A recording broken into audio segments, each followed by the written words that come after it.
네, 반갑습니다. 드디어 성소대학 우리 창세기 족장들의 이야기 마지막 12번째 강의 마지막 시간을 맞이하게 되었습니다. 열심히 오랫동안 잘 달려오신 것 같아요. 오늘 강의를 준비하면서 오늘 강의는요, 제가 급하지 않게 굉장히 여유 있게 천천히 진행을 하려고 합니다. 왜냐하면 앞으로의 강의가 없기 때문에. 그래서 뭔가 오늘 이번 주 강의를 준비하면서 많은 아쉬움이 남았는데 그 아쉬움을 다 녹여내려고 하다 보니까 제가 준비한 강의안으로서는 이제 여러분들 받으신 거는 한 12장 정도 나온 그 핸드페이퍼가 있는 것 같은데, 저는 강의안을 준비하다 보니까 한 16장 정도가 나오더라고요. 최고의 기록입니다. 길어질 것 같아요. 미리 말씀드릴게요. 길어질 것 같습니다. 길어질 거고, 그리고 오늘 말 또한 급하지 않게 천천히 마지막 강의이기 때문에 여유 있게 하려고 하니까 여러분 힘드시면 좀 멈췄다가 하셔도 되고요. 내일 들으셔도 되고요. 편안하게 마지막 강의를 함께 즐기고 나눌 수 있으면 참 좋겠습니다. 일단 기도하고 오늘 창세기 족장들의 이야기 12번째 강의 시작하도록 하겠습니다. 기도하겠습니다. 사랑이 많으신 아버지 하나님 감사합니다.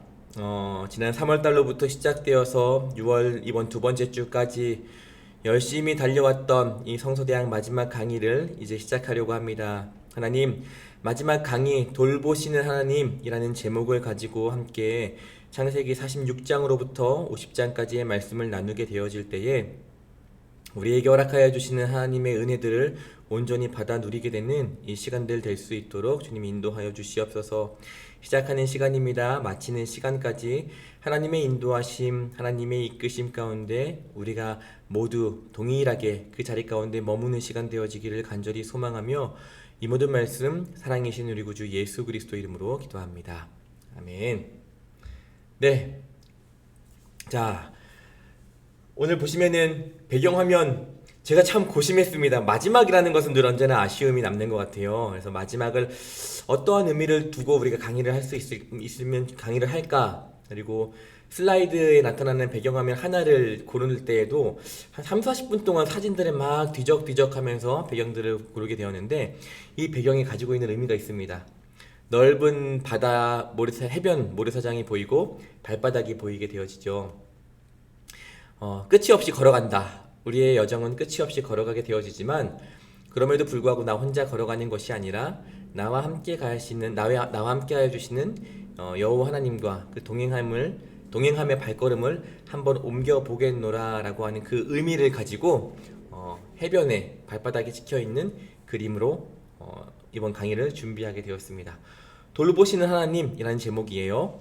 이걸로 같이 함께 오늘 우리에게 주신 은혜들을 나누도록 하겠습니다. 첫 번째, 눈으로 읽는 말씀입니다. 자, 1번 문제죠. 창세기 46장으로부터 50장의 말씀을 쭉 읽어 내려갈 때 나의 눈에 들어왔던 중요한 단어들을 한번 아래에 적어 보십시오 라고 하는 문제를 여러분들께 내어드렸습니다. 저도 말씀을 정리하고 다시 한번 또 쭉 말씀을 읽어 내려가면서 각 장별로 46, 47, 48, 49, 50장 각 장별로 제 눈에 들어왔던 단어를 하나씩 뽑아봤어요. 46장에서 나오는 제게 딱 눈에 들어왔던 단어는 바로 희생제사라고 하는 단어인데, 이제 야곱이 헤브론을 떠나서 요셉을 만나기 위해서 애굽으로 가는 길에 브엘세바라고 하는 곳에 잠시 들르게 되었죠. 그곳에서 어떤 일이 있었냐면은 46장 1절 말씀을 살펴보면은 바로 브엘세바에서 이삭이 하나님께 희생 제사를 올려드렸다라고 하는 말씀을 보게 되어집니다. 이 희생 제사를 통하여서 3절 말씀을 살펴보면요, 다시 오랜 전에 아브라함으로부터 허락하여 주셨던 그 여호와 하나님의 약속의 말씀을 바로 이 희생 제사를 올려드림으로 인하여서 다시금 경험하게 되어지고 확인시켜주는 그 너무나 중요한 일들이 이 희생 제사가 이루어질 때 경험하게 되었음을 보게 된다는 거죠. 요셉을 만나러 갈 때 참 많이 두려웠을 겁니다. 떨렸을 거예요. 기대와 함께 떨림이 있었겠죠. 근데 바로 그때에 하나님께서 주셨던 말씀은 바로 3절의 말씀이었다라는 거예요. 이렇게 써 있습니다. 하나님이 이르시되 나는 하나님이라 내 아버지의 하나님이니 애굽으로 내려가기를 두려워하지 말라. 내가 거기서 너로 큰 민족을 이루게 하리라. 내가 너와 함께 애굽으로 내려가겠고 반드시 너를 인도하여 다시 올라올 것이며 요셉이 그의 손으로 내 눈을 감기리라 하셨더라 라고, 앞으로 그에게 일어난 일 너 혼자 가는 거 아니야. 여호와 하나님인 내가 너와 함께 걸어가고 애굽으로 같이 들어갈 테니 두려워하지 마. 그리고 너의 그 삶의 끝은 그냥 외롭게 죽어가는 것이 아니라 너의 아들, 너가 그리워하였던 사랑하였던 그 요셉이라고 하는 그 아들을 통하여서 너는 죽음을 맞이하게 되어질 거고 그가 너의 눈을 감기게 해줄 거야 라고 하는, 어떻게 보면 그 남은 삶의 모든 것들을 하나님께서는 확신 있게 야곱에게 이야기해 주시는 것을 보게 되어지죠. 언제요? 희생제사를 하나님께 올려드렸을 때라는 것으로 저는 46장 말씀을 이렇게 정리해 보았고요. 47장에서 험악한 세월이라고 하는 단어를 저는 보게 되었습니다. 야곱이 바로왕을 만나게 되었을 때, 바로를 만나게 되었을 때에 그가 고백을 하죠. 47장 9절 말씀이 이렇게 쓰여 있습니다. 야곱이 바로에게 아뢰되 내 나그네 길의 세월이 130년이니이다. 내 나이가 얼마 못되니 우리 조상의 나그네 길의 연주에 미치지 못하나 험악한 세월을 보내었나이다 하고 라고 바로에게 자신의 삶을 이야기하는 것을 보게 되어집니다. 분명 그의 삶을 되돌아볼 때에 야곱의 삶은요 험악한 세월이 맞았어요.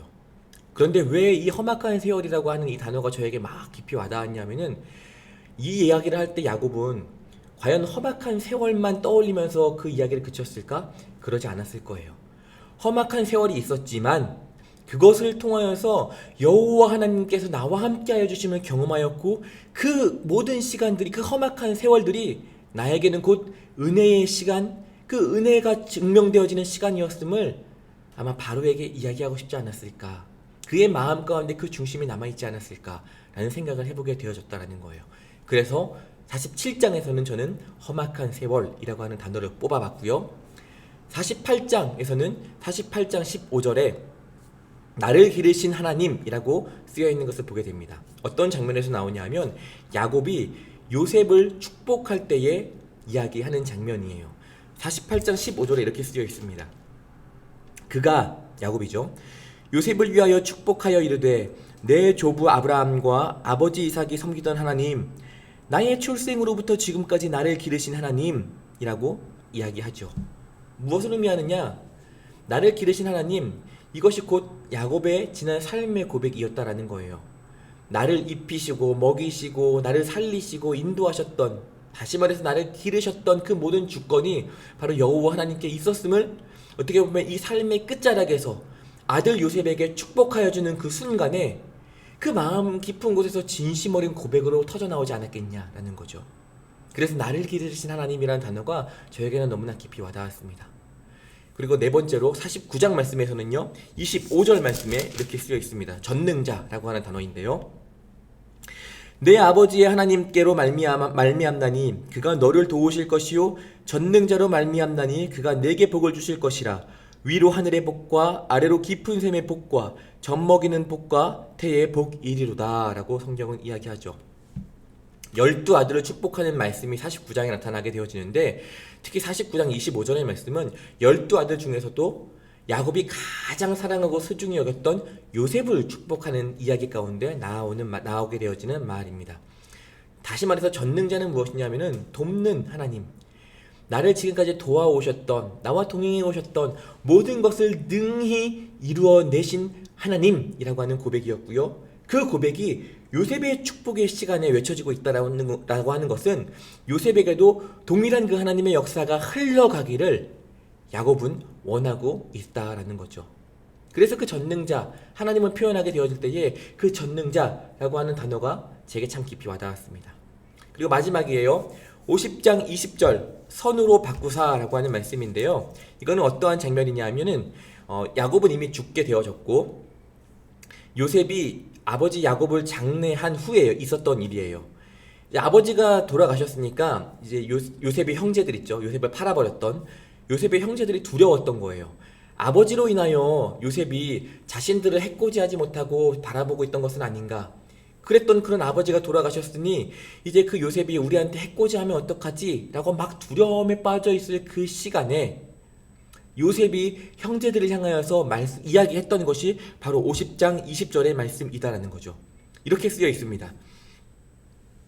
당신들은 나를 해하려 하였으나 하나님은 그것을 선으로 바꾸사 오늘과 같이 많은 백성의 생명을 구원하게 하시려 하셨나니 라고 성경은 이야기하죠. 형님들은 두려워할지 모르겠지만 나는 그것 개의치 않습니다.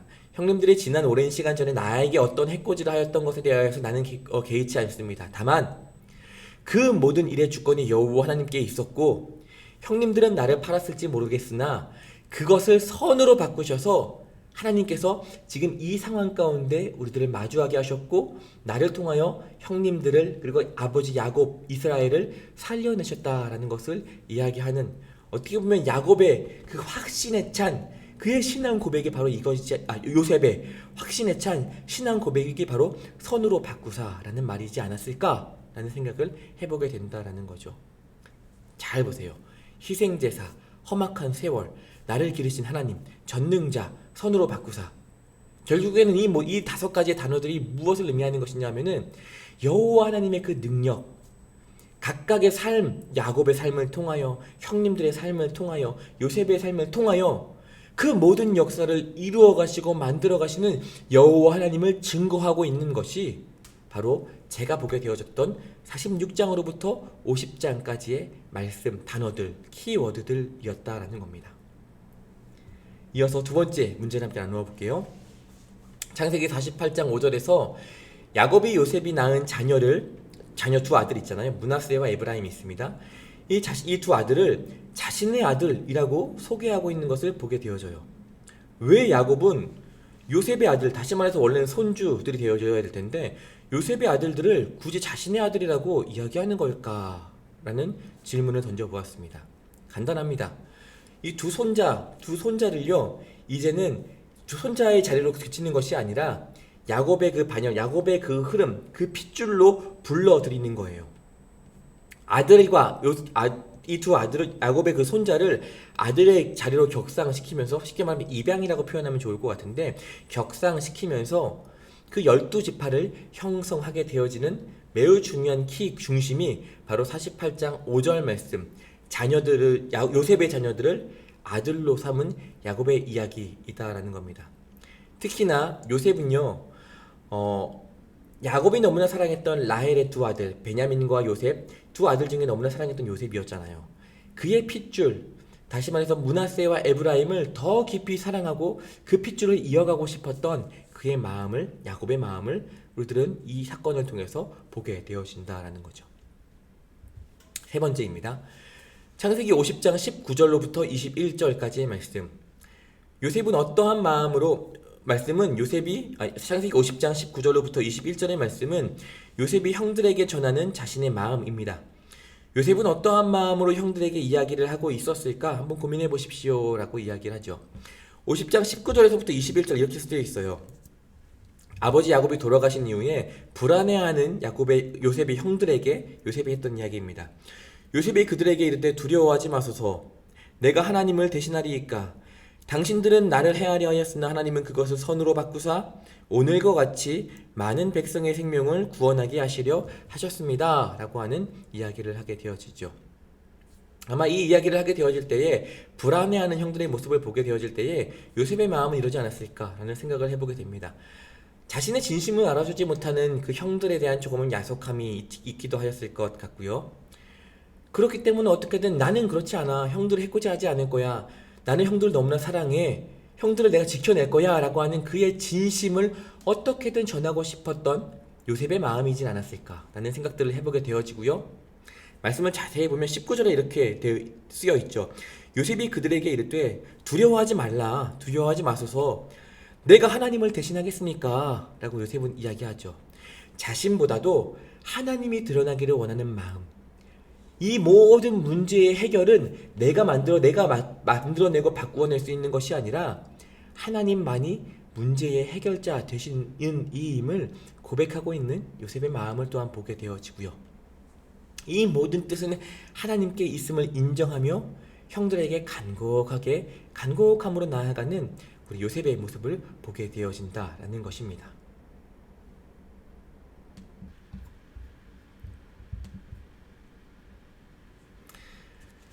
네, 이제 세 번째 문제를 우리가 한번 나누어 보았으니까 이제 본격적으로 또 오늘에게 주신 말씀을 함께 살펴보도록 하겠습니다. 자, 긴 호흡을 가지고 우리 함께 가셔야 됩니다. 아직 많이 남았어요. 네, 46장의 말씀을 우리 함께 살펴보겠습니다. 창세기 46장의 말씀은요, 애굽으로 간 이들의 이름이라고 해서 이제 요셉과 형제들의 세 번째 만남에 대한 이야기들이 바로 이 말씀 가운데 46장 말씀 가운데 나타나게 되는 것을 보게 됩니다. 46장의 말씀은요, 드디어 이제 그 야곱이 애굽으로 이동하여서 오랜 시간 동안 죽은 줄로만 알았던 그 너무나 사랑하였던 나의 아들 그 요셉을 만나게 되어지는 장면이 바로 46장 말씀 가운데 나타나고 있습니다. 얼마나 극적인 장면이겠어요. 얼마나 원하고 바라했던, 상상조차 하지 못했잖아요. 이 전의 말씀들을 살펴보면 막내, 그러니까 그 요셉 그 아들이 11번째 아들이 죽은 줄로만 알았던 그 아들이 살아있던 거예요. 그리고 그 아들이 이제 만나러 가게 되어지는 거예요. 얼마나 극적인 만남이 되겠냐라는 거죠. 이렇게 46장 말씀이 쭉 시작되어져서 야곱이 그리고 애굽에 정착하게 되는 이야기까지 47장까지 걸쳐서 46장, 47장의 어느 한 부분까지 총 7개의 부분으로 이 말씀들을 나누어 볼 수 있게 되어져요. 첫 번째 말씀은 이제 브엘세바에서 아까 우리가 첫 번째 문제에서 다루었다시피 브엘세바에서 제사를 드리는 야곱에 대한 모습이 46장 1절로부터 4절까지 말씀 가운데 나타나게 되어지고, 그리고 그 이후에 애굽으로 이동하는 장면들과 애굽으로 이동하게 되어진 야곱의 가족들이 누구누구인지 구체적인 그 명단들이 또한 쭉 언급되어지고요. 70명의 명단들이 쭉 언급되어지고요. 그리고 다 애굽에 도착을 하여서 이제 드디어 보고 싶었던 그 아들 요셉과 만나게 되어지는 이야기가 또한 언급되어지고요. 이제 만났습니다. 야곱과 야곱의 형제들, 그리고 야곱과 야곱의 아들들, 그리고 요셉이 함께 만났어요. 이제 그들이 애굽 가운데 머물러야 하는데 애굽에 머무르기 위해서는 무엇이 필요하냐 하면 바로의 승인, 그 왕의 승인이 필요하겠죠. 그래서 바로를 만날 수밖에 없는 상황이 되었다는 거예요. 근데 그 바로를 아무렇게나 만나느냐? 아니죠. 그 왕을 만나는데 얼마나 철저한 준비를 했겠냐라는 거죠.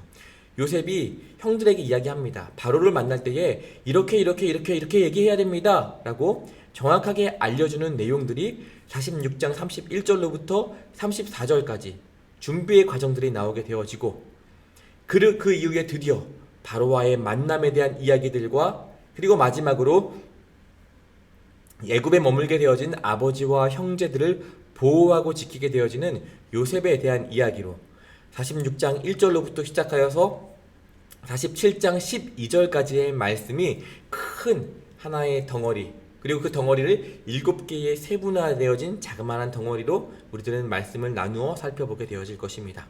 첫 번째, 46장 1절로부터 7절까지의 말씀입니다. 제목은 브엘세바에 이르러. 벌써 이 부분을 세 번째 얘기하고 있죠. 아까 첫 번째 문제에서도 이야기하고 방금 전에 46장을 요약하면서도 한번 이야기하고 지금 또 이야기하게 되어집니다. 이스라엘은 이제 그러니까 야곱이죠. 애굽을 향하여 가기 위해서 온 가족과 함께 헤브론, 가나안 땅에 있는 헤브론을 떠납니다. 그리고 이제 가는 길에, 애굽으로 쭉 가는 길에 잠시 들르게 되어진 한 지명이 있어요. 그게 바로 브엘세바라고 하는 곳입니다. 여러분, 브엘세바라고 하는 지명 들어보신 적 있으신가요? 창세기 21장 14절 말씀, 하갈에 대한 이야기가 나오는 장면인데, 하갈이 이제 자신을 못 살게 하는 사라를 피하여서 이스마엘을 안고 함께 도망 나와서 방황하였던 것이죠. 뜨거운 태양 아래 그 덤불 아래 이스마엘을 내려놓고 이스마엘과 마주 앉아서 좀 멀리서 이스마엘이 보이는 그 자리로부터 조금 떨어진 자리에 앉아서 이제 죽을 수밖에 없는 그 상황, 그 슬프고 의지할 것 없는 그 상황 가운데 한숨 쉬며 한탄하며 이제 곧 죽을 수밖에 없음을 이야기하는 그때에 하나님께서 하갈을 만나주시죠. 하갈을 만나주시고 하갈과 함께하여 주심, 그리고 이스마엘을 사랑하여 주심에 대한 그 고백들이 나누어지게 되어지는 장소가 바로 브엘세바라고 하는 곳이었습니다. 그곳은 하나님께서 하갈을 지켜 보호하고 계심을 경험하였던 너무나 중요한 장소였죠. 그것을 경험하고 난 이후에 다시 이 하갈은 이스마엘과 함께 사라에게로 돌아가게 됩니다. 이것 말고 또 브엘세바가 어디서 나오느냐 하면 이스라엘 조상이 되고 있는 아브라함과 이삭이 모두 머물러 살았던 곳이 바로 이 브엘세바라고 하는 곳이기도 했어요. 그러고 보면 창세기 말씀 가운데 굵직굵직한 사람들이 머물렀던 공통점, 족장들이 머물렀던 공통점이 바로 이 브엘세바의 경험이었음을 우리들은 보게 되어집니다. 1절 말씀에 따르자면 바로 이 브엘세바에서 이스라엘, 다시 말해서 야곱은요, 그의 아버지 이삭의 하나님께 희생제사를 올려드렸다라고 성경은 이야기를 합니다. 야곱이 하나님을 찾고 하나님 앞에 그 번제물을 바치며 제사를 올려드렸을 때에 하나님께서는 그때 야곱에게 친절히 반응하여 주시는 것을 우리는 그 46장 1절 말씀을 통해서 보게 되어져요. 어떠냐? 그렇게 제사를 올려드렸을 때에 그 2절 3절 말씀을 쭉 읽어 내려가다 보면 야곱의 꿈에 나타나신 하나님께서 그의 이름 야곱아 야곱아 라고 2번을 부르시면서 그의 사랑을 간곡하게 표현해 주시는 것을 우리는 말씀을 통해서 보게 됩니다. 이전에 45장 말씀 말미에 분명 야곱은 아들들을 통하여서 요셉이 살아있다라고 하는 소식을 듣게 되었죠. 그리고 이제 그렇게 보고 싶었던, 그렇게 만나고 싶었던, 죽은 줄로만 알았던 아들을 만나기 위하여서, 요셉을 만나기 위하여서 발걸음을 옮기게 된 상황이다라는 거예요. 그런데 어떠하냐? 야곱은요, 기뻐함으로 막 설레어함으로 나아가는 것이 아니라 오늘 말씀에 따르자면 그는 두려워했다라고 성경은 이야기를 합니다. 오랜 시간 동안 그리웠던 아들을 만나기 위하여 이동하는 발걸음이 마냥 가볍지만은 않았음을 오늘 말씀을 통해서 우리들은 보게 된다는 거죠. 오랜 시간 전에 아마 저도 굉장히 어렸을 때라 저는 사실 기억이 나진 않는데 영상 자료들을 쭉 살펴보면 우리나라에서도 남북 이산 가족들 그 상봉 행사를 진행할 때의 모습들이 있었잖아요. 그때를 생각해보면 조금 더 이해하기 쉬울 것 같아요. 오랜 시간 동안 만나지 못하였던 가족과의 그 재회를 앞두고 몇몇 재회를 취소하거나 만남의 자리에 나아가지 않았던 이들이 있었음을 우리들은 보게 되어진다는 거죠. 너무나 기뻐요. 너무나 보고 싶었어요. 너무나 간절했어요. 그런데 그 보고 싶은 기쁜 마음만큼이나 그렇게 마주하게 되어지는 그 상황이 너무나 그에 못지않게 두려움이 가득했음을 그 이산가족 상봉의 이야기들과 야곱의 모습을 통해서 우리들은 보게 되어진다는 겁니다. 보세요.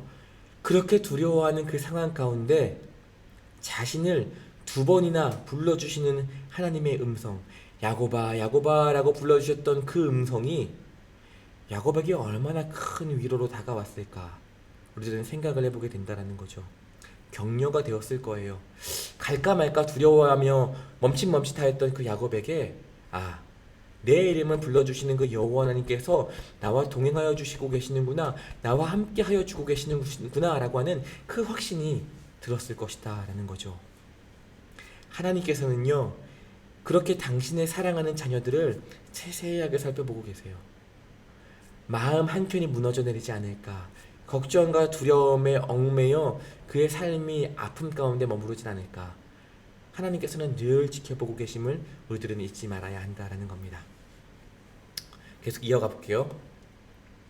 이름만 불러주심이 아니라 야곱아 야곱아라고 이름만 불러주셨던 것이 아니라 자신을 밝히시면서, 자신이 누구인지 밝히시면서 야곱과 그의 조상들에게 주었던 약속들을요 다시금 기억해낼 수 있도록 하나님께서는 말씀해 주세요. 야곱아 야곱아 어떻게 쓰여져 있냐면은 46장 1절 2절 3절 이렇게 쓰여져 있는 것을 보게 되어지죠. 2절 말씀입니다. 그 밤에, 다시 말해서 희생 제사를 드렸던 그 밤에 하나님이 이상 중에 이스라엘에게 나타나 이르시되 야곱아 야곱아 하시는지라, 야곱이 이르되 내가 여기 있습니다, 내가 여기 있나이다 하매 하나님이 뭐라고 말씀하세요? 3절입니다. 하나님이 이르시되 나는 하나님이라, 내 아버지 하나님이니 애굽으로 내려가기를 두려워하지 말아라. 내가 거기서 너로 큰 민족을 이루게 하리라. 내가 너와 함께 애굽으로 내려가겠고 반드시 너를 인도하여 다시 올라올 것이며 요셉이 그의 손으로 내 눈을 감기리라 하셨더라 라고 하죠. 뭐라고 이야기해요? 나는 너희 하나님이야. 나는 하나님이야. 내 아버지 하나님이야. 그러니까 두려워하지 말고 걱정하지 마. 내려가. 거기서 널 큰 민족을 이룰 거야. 그리고 다시 올라오게 되어질 거야. 그 두려움 가운데 희생제사를 올려드렸을 때에 야곱은 하나님의 그 명령하심과 하나님의 그 말씀하심을 경험하게 되었다라는 거예요. 너무나 소중한 이야기 아닙니까? 하나님께서는요, 여기 말고도 성경 곳곳에서 두려워하지 말아라 라고 하는 말씀을 해주시곤 해요. 이 말씀은 창세기 15장 1절, 아브라함아 두려워하지 말아라, 나는 너의 방패요 너의 지극히 큰 상급이니라 라고 말씀하시는 하나님의 말씀이 있었고요. 21장 17절 하갈을 향하여서도 하나님께서는 말씀하셨죠. 하갈아 무슨 일이냐, 두려워하지 말아라, 하나님이 저기 있는 그 아이의 소리를 들으셨나니 라고 성경은 이야기합니다. 이 말씀에서 선포하셨던 말씀이죠. 이것은 어떠한 두려워하지 말아라고 하는 이 말씀은 어떠한 거냐 하면은 몸으로 경험하게 되어지는 그 두려움이라고 하는 그 감정을 뛰어넘어서 내가 너를 구원할게, 내가 너를 살려낼게, 내가 너를 붙들게, 내가 너와 함께 할게 라고 하는 그 약속과 확신을 심어주실 때 사용하는 말씀이 하나님께서 오늘 말씀 가운데 야곱에게 말씀하여 주셨던 두려워하지 말아라 라고 하는 말씀이에요. 여러분 두려워하는 그 상황들과 마음들이 생기십니까? 하나님께서는 여러분들에게 동일하게 얘기하실 거예요. 두려워하지 말아라 라고 이야기할 겁니다. 두려워하는 그 상황을 뛰어넘을 수 있도록 그 상황만 바꿔주는 것이 아니라 그 상황 가운데서 너를 끄집어내서 나와 함께하는 그 자리로 옮겨줄게 라고 하는 그 하나님의 확신의 마음이 있는 것이 바로 두려워하지 말라 라고 하는 야곱을 향한 말씀이었다라는 거예요. 이것으로만 그쳤던 것이 아닙니다. 하나님께서는요 친히 야곱이 가는 그 모든 곳에 함께 하여 주시겠다라고 하는 확실한 약속을 선포해 주세요. 너와 함께 애굽으로 같이 가겠다라는 거예요. 너만 보내는 것이 아니라 네가 두려워하는 그 땅 가운데 너만 홀로 보내는 것이 아니라 내가 너와 함께 들어갈게, 내가 너와 함께 움직여줄게 라고 하나님은 약속하여 주시고 선포하여 주십니다. 그리고 그것으로 그치는 것이 아니에요. 그곳으로부터 너를 다시 인도하여서 다시 올라올 거야 라고 하는 약속까지 보내주십니다.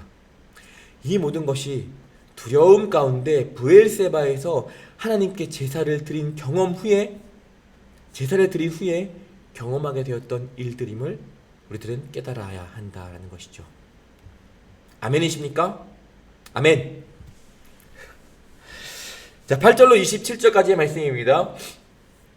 8절로부터 27절에 이르기까지 소개되어지고 있는 명단이 있어요. 이제 애굽으로 이동하게 되어지는 명단인데 3대에 걸친 야곱의 그 자손들에 대한 명단입니다.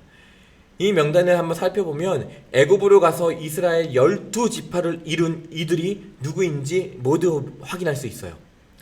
먼저 레아가 낳은 자녀들 루벤, 시몬, 레위, 유다, 이사갈, 스불론이라고 하는 이 손자들이 먼저 등장하게 되어지고, 이어서 레아의 시녀 실바의 자손들 갓과 아셀에 대한 이야기, 그 명단들이 쭉 나오게 되어지고, 이들의 숫자는 어떻게 되냐 하면은 레아가 낳은 자녀들이 33명, 레아의 시녀 실바가 낳은 자녀들이 16명, 16명이다라는 거예요. 다음으로는 라헬이 낳은 자녀들 요셉과 베냐민, 그리고 라헬의 시녀 빌하가 낳은 자녀들 단과 납달리의 자녀들에 대한 이야기들이 나옵니다. 요셉과 베냐민, 라헬이 낳은 자녀들이 14명들, 그리고 빌하의 자녀들 단과 납달리를 통하여서 낳게 되어진 7명의 자녀들. 다시 말해서 이 모든 숫자를 더해보면은 총 70명의 자녀들이 나타나게 되어짐을 보게 됩니다. 성경에서 70이라고 하는 숫자는 너무나 중요한 숫자예요. 10에 신성한 숫자 7을 곱한 수로 우리들은 이해할 수 있죠. 실제로 산헤드린 공회원 여러분 들어보셨을 거예요. 산헤드린을 구성하는 그 구성원의 숫자가 70명이었음을 또 성경을 통해서 우리들은 보게 되어지기도 한다라는 겁니다. 이어서 28절로부터 34절까지의 말씀입니다. 지금 죽어도 조카도다 라고 하는 말씀, 야곱의 고백이죠. 야곱은 자신이 먼저 요셉을 만나러 들어가지 않았습니다. 어떻게 보면 끝까지 야곱은 한편 연약한 모습을 보였다라는 거예요. 두려웠던 거죠. 그래서 아들 유다를 먼저 고센 땅 가운데 보냅니다. 유다를 통하여서 고센 땅 어느 지역에 정착할 수 있을까를 먼저 확인하고 오라고 명령을 해요. 그리고 나서 야곱의 온 가족이 먼저 고센 땅으로 이동해서 안전한 것을 확인하게 되어지고 고센 땅으로 이동해 들어가게 됩니다. 그리고 그 이후에 요셉은 애굽으로부터 그의 수레를 갖추고 아버지와 그 형제들이 머물고 있는 고센 땅으로 발걸음을 옮기게 되어지죠. 아버지 야곱과 아들 요셉이 드디어 상봉하게 되어집니다. 아버지를 만나자마자 서로 껴안고 오랜 시간 동안 울었다라고 성경은 이야기를 해요.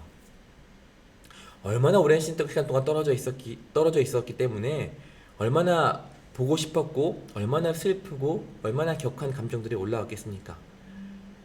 매우 그리웠을 거예요. 말로 표현할 수 없을 만큼 그리웠을 겁니다. 그런데 그렇게 그리웠음에도 불구하고 야곱과 요셉이 다시 만나게 되어지는 그 장면에 말씀을 자세히 살펴보면 성경은 큰 에너지를 쏟고 있지 않아요. 너무나 극적인 상황이죠. 너무나 격한 재회입니다. 그런데 많이 언급하지 않아요. 왜 그럴까? 말씀을 곰곰이 묵상을 하면서 생각을 해보니 그 두 사람의 감정 또한 자세히 설명되어지지 않는데, 왜냐하면 성경이 주목하기 원하는 것은 이 두 사람이 재회했다라는 것이 아니에요. 무엇이 중요하냐?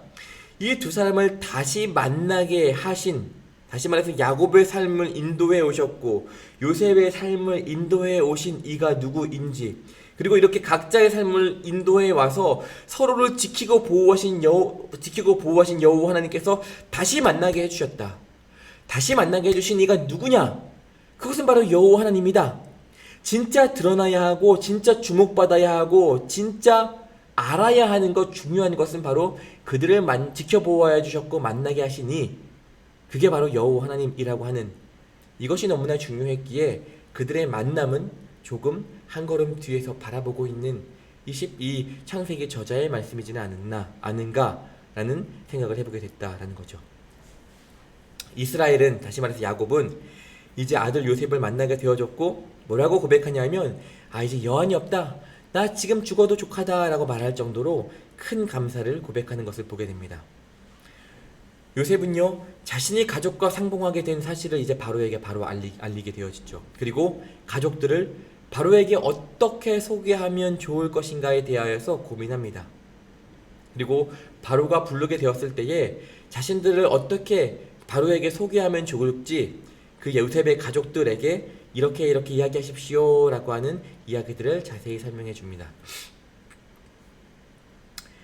헤브론으로부터 브엘세바를 거쳐서 이 애굽 땅으로 오게 되어진 이 야곱의 가족들은요, 어떠한 삶을 살았냐면 어려서부터 목자로서의 삶을 살아왔죠. 애굽인들은 기본적으로 농경생활 위주의 삶을 살았다. 나일강 삼각주를 중심으로 농경생활 중심으로 살았다라고 한다면, 이제 히브리인들은 목축 생활을 중심으로 살았습니다. 그렇기 때문에 어떠한 이야기를 해야 하냐 하면은 요셉의 가족들이 이제 헤브론으로부터 이제 애굽으로 머물게 되어질 때에 애굽에 머물고 있는 그 수많은 사람들의 일들과 삶의 터전을 빼앗을 것이 아니라, 아예 그들은 농경생활이고 우리는 목축생활이기 때문에 서로 다릅니다. 그러니 우리를 좀 머물게 해주십시오 라고 하는 어필이 필요했다라는 거죠. 애굽인들의 일들을 가로챌 의도가 전혀 없다라고 이야기하면서 안심시킬 필요가 있었다라는 거예요. 소를 신성하게 여기는 애굽인들은요, 소를 잡아서 제사를 드리는 그 히브리인들을 굉장히 가증히 여겼습니다. 따라서 자연스럽게 그들은 같은 곳에 같이 융화하며 살아갈 수 없었고, 애굽인들과 구분되어져서 고센 땅이라고 하는 곳에 자연스럽게 머물러 살게 되어진 히브리인들, 다시 말해서 이스라엘 민족들을 우리들은 보게 되어지죠. 이 또한 여호와 하나님의 세밀한 인도하심이 되었음을 우리들은 말씀을 통해서 보게 된다는 것입니다. 47장의 말씀입니다. 47장은 크게 전반적으로 말씀의 제목을 잡아보자면 바로 앞에서 라고 하는 제목으로 정해볼 수 있을 것 같아요. 그리고 1절로부터 6절까지의 말씀 소제목을 나누어 봅니다. 고센 땅에 살게 하소서라고 하는 소제목입니다. 바로 전 46장에서 요셉이 이제 형들에게 주지시켰던 것과 같이 이제 요셉은 형들 중에 5명을 데리고 바로를 만나러 가죠. 바로는 그들에게 요셉이 이야기했던 것과 같이 동일하게 생업에 대한 질문을 하기 시작을 합니다. 그리고 그들은 요셉을 통해서 훈련받고 교육받았던 것과 같이 우리들은 목자입니다. 기근이 심하여져서 잠시 애굽에 거류하고자 우리는 왔습니다 라는 것을 어필하기 시작을 하죠. 그리고 그 고센 땅 가운데 좀 머무를 수 있도록 도와주십시오라고 요청을 합니다. 바로는요, 바로가 얼마나 요셉을 아꼈습니까? 바로는 요셉의 가족을 환영하면서 애굽의 좋은 곳, 특별히 너희들이 그렇게 원하는 고센 땅에 살아도 좋다라고 하는 호의를 베풀었음을 우리들은 보게 되어집니다. 고센 땅이 어떠한 곳이었냐 하면은, 고센 땅은요, 나일강 삼각주, 다시 말해서 나일강이 때로는 범람케 되었을 때에 그 물에 의하여서 촉촉하게 수분을 머금고 있는 그 삼각주 남동 지역에 굉장히 위치해 있는 곳이었다라는 거예요. 성경으로 아마 여러분들 많이 들어보셨을 것 같은데, 라암셋이라고 하는 지역이 바로 이 고센 땅 지역이었음을 우리들은 깨닫게 됩니다.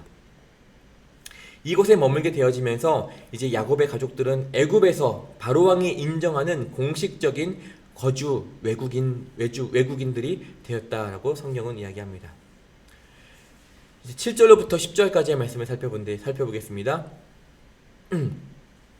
1절부터 6절까지는 요셉이 바로에게 자신의 형제들을 소개했다라고 한다면, 이 7절로부터는 형제들의 소개를 마치고 아버지 야곱을 바로에게 소개해주는 장면들로 나타납니다. 처음 시작이 어떻게 되어지냐 하면은 47장 7절 말씀 이렇게 쓰여져 있어요. 요셉이 자기 아버지 야곱을 인도하여 바로 앞에 서게 하니 야곱이 바로에게 축복하매라고 성경은 이야기합니다. 의아하죠. 아니, 어디 이제 외국에서 막 들어온 그 외국 거주민들, 외국인들이 그 한 나라의 거대한 애굽이라고 하는 굉장히 그 강대국의 나라의 왕을 축복하는 것이 마땅하냐라는 것을 우리들은 생각해 보게 된다는 거죠. 이것은 어떻게 해석해야 되냐 하면은, 일반 백성이 왕을 축복하는 건 말도 안 되죠. 따라서 이것은 그저 야곱이 바로에게 안녕을 기원하는 말로 인사했다 정도로 우리들은 해석해 볼 수 있게 된다는 겁니다. 자, 이제 바로가 보기에 야곱은 나이가 참 많이 들어 보였고, 꽤나 많이 힘들어 보였던 것 같아요. 바로는 야곱에게 나이를 묻습니다. 그래서 야곱은 그에 대해서 이렇게 이야기하죠. 나그네 길의 세월이 130년이 되었다. 그리고 그 시간들은 야곱에게 있어서 뭐라고 고백하느냐? 험악한 세월들이 되었다라고 고백을 합니다. 아마 그 짧은 시간,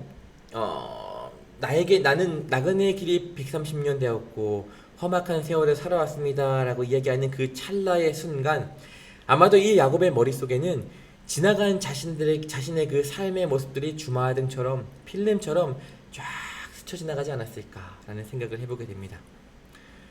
보통의 족장들의 삶에 마무리되어지는 모습들을 살펴보게 되어질 때에 그들은 뭐라고 고백하냐 하면, 평탄하고도 은혜에 족한 삶을 살았던 다른 족장들의 삶과는 큰 대조를 이루고 있는 야곱의 삶의 모습이에요. 우리도 알다시피 야곱은 오랜 시간 동안 참 많은 외로움들을 겪어왔습니다. 고난들을 겪어왔습니다. 아버지로부터 장자의 축복을 받는 대신에요, 평생 가족들과 떨어져서 외롭게 살아야만 했던 시간을 보낸 것이 야곱의 삶이었고요. 아내들과 사랑하는 라헬을 얻기 위하여서, 또 가축대를 위하여서 20년 동안 외삼촌 라반의 종으로 살아야 했던 그 고난의 시간들이 있었음을 우리들은 또한 보게 되어지고요.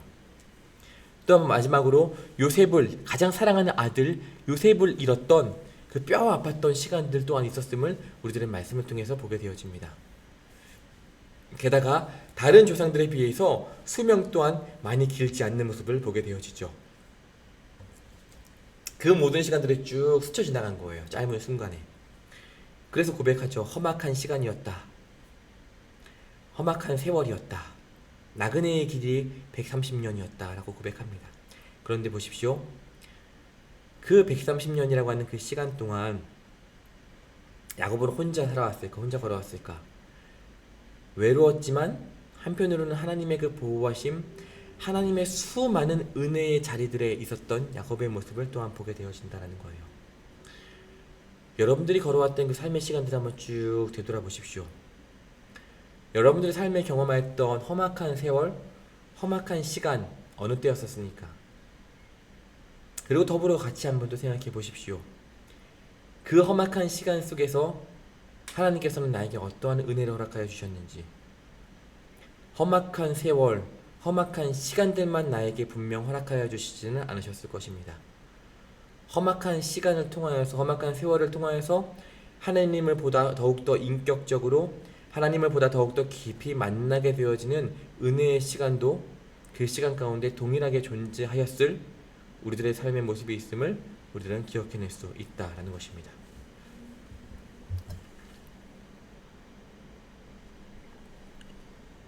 이어서 11절로부터 12절까지의 말씀이에요. 요셉은요, 바로의 명령에 의하여서 그의 가족들이 머물 곳으로 라암셋이라고 하는 곳을 주었습니다. 아까 라암셋이 어디라고 이야기했죠? 라암셋이 조금 전에 우리가 함께 나누었던 바로 그 고센 땅이라고 이야기를 했었죠. 나일강 삼각주 고센 땅 지역에 있었던 바로의 국고성에 있었던 곳이 바로 이 라암셋이라고 하는 곳이었고요. 출애굽기 12장 37절 말씀을 살펴보면 6월절 이후에 출애굽의 출발지가 되었던 곳이 바로 라암셋이라고 하는 곳이기도 합니다.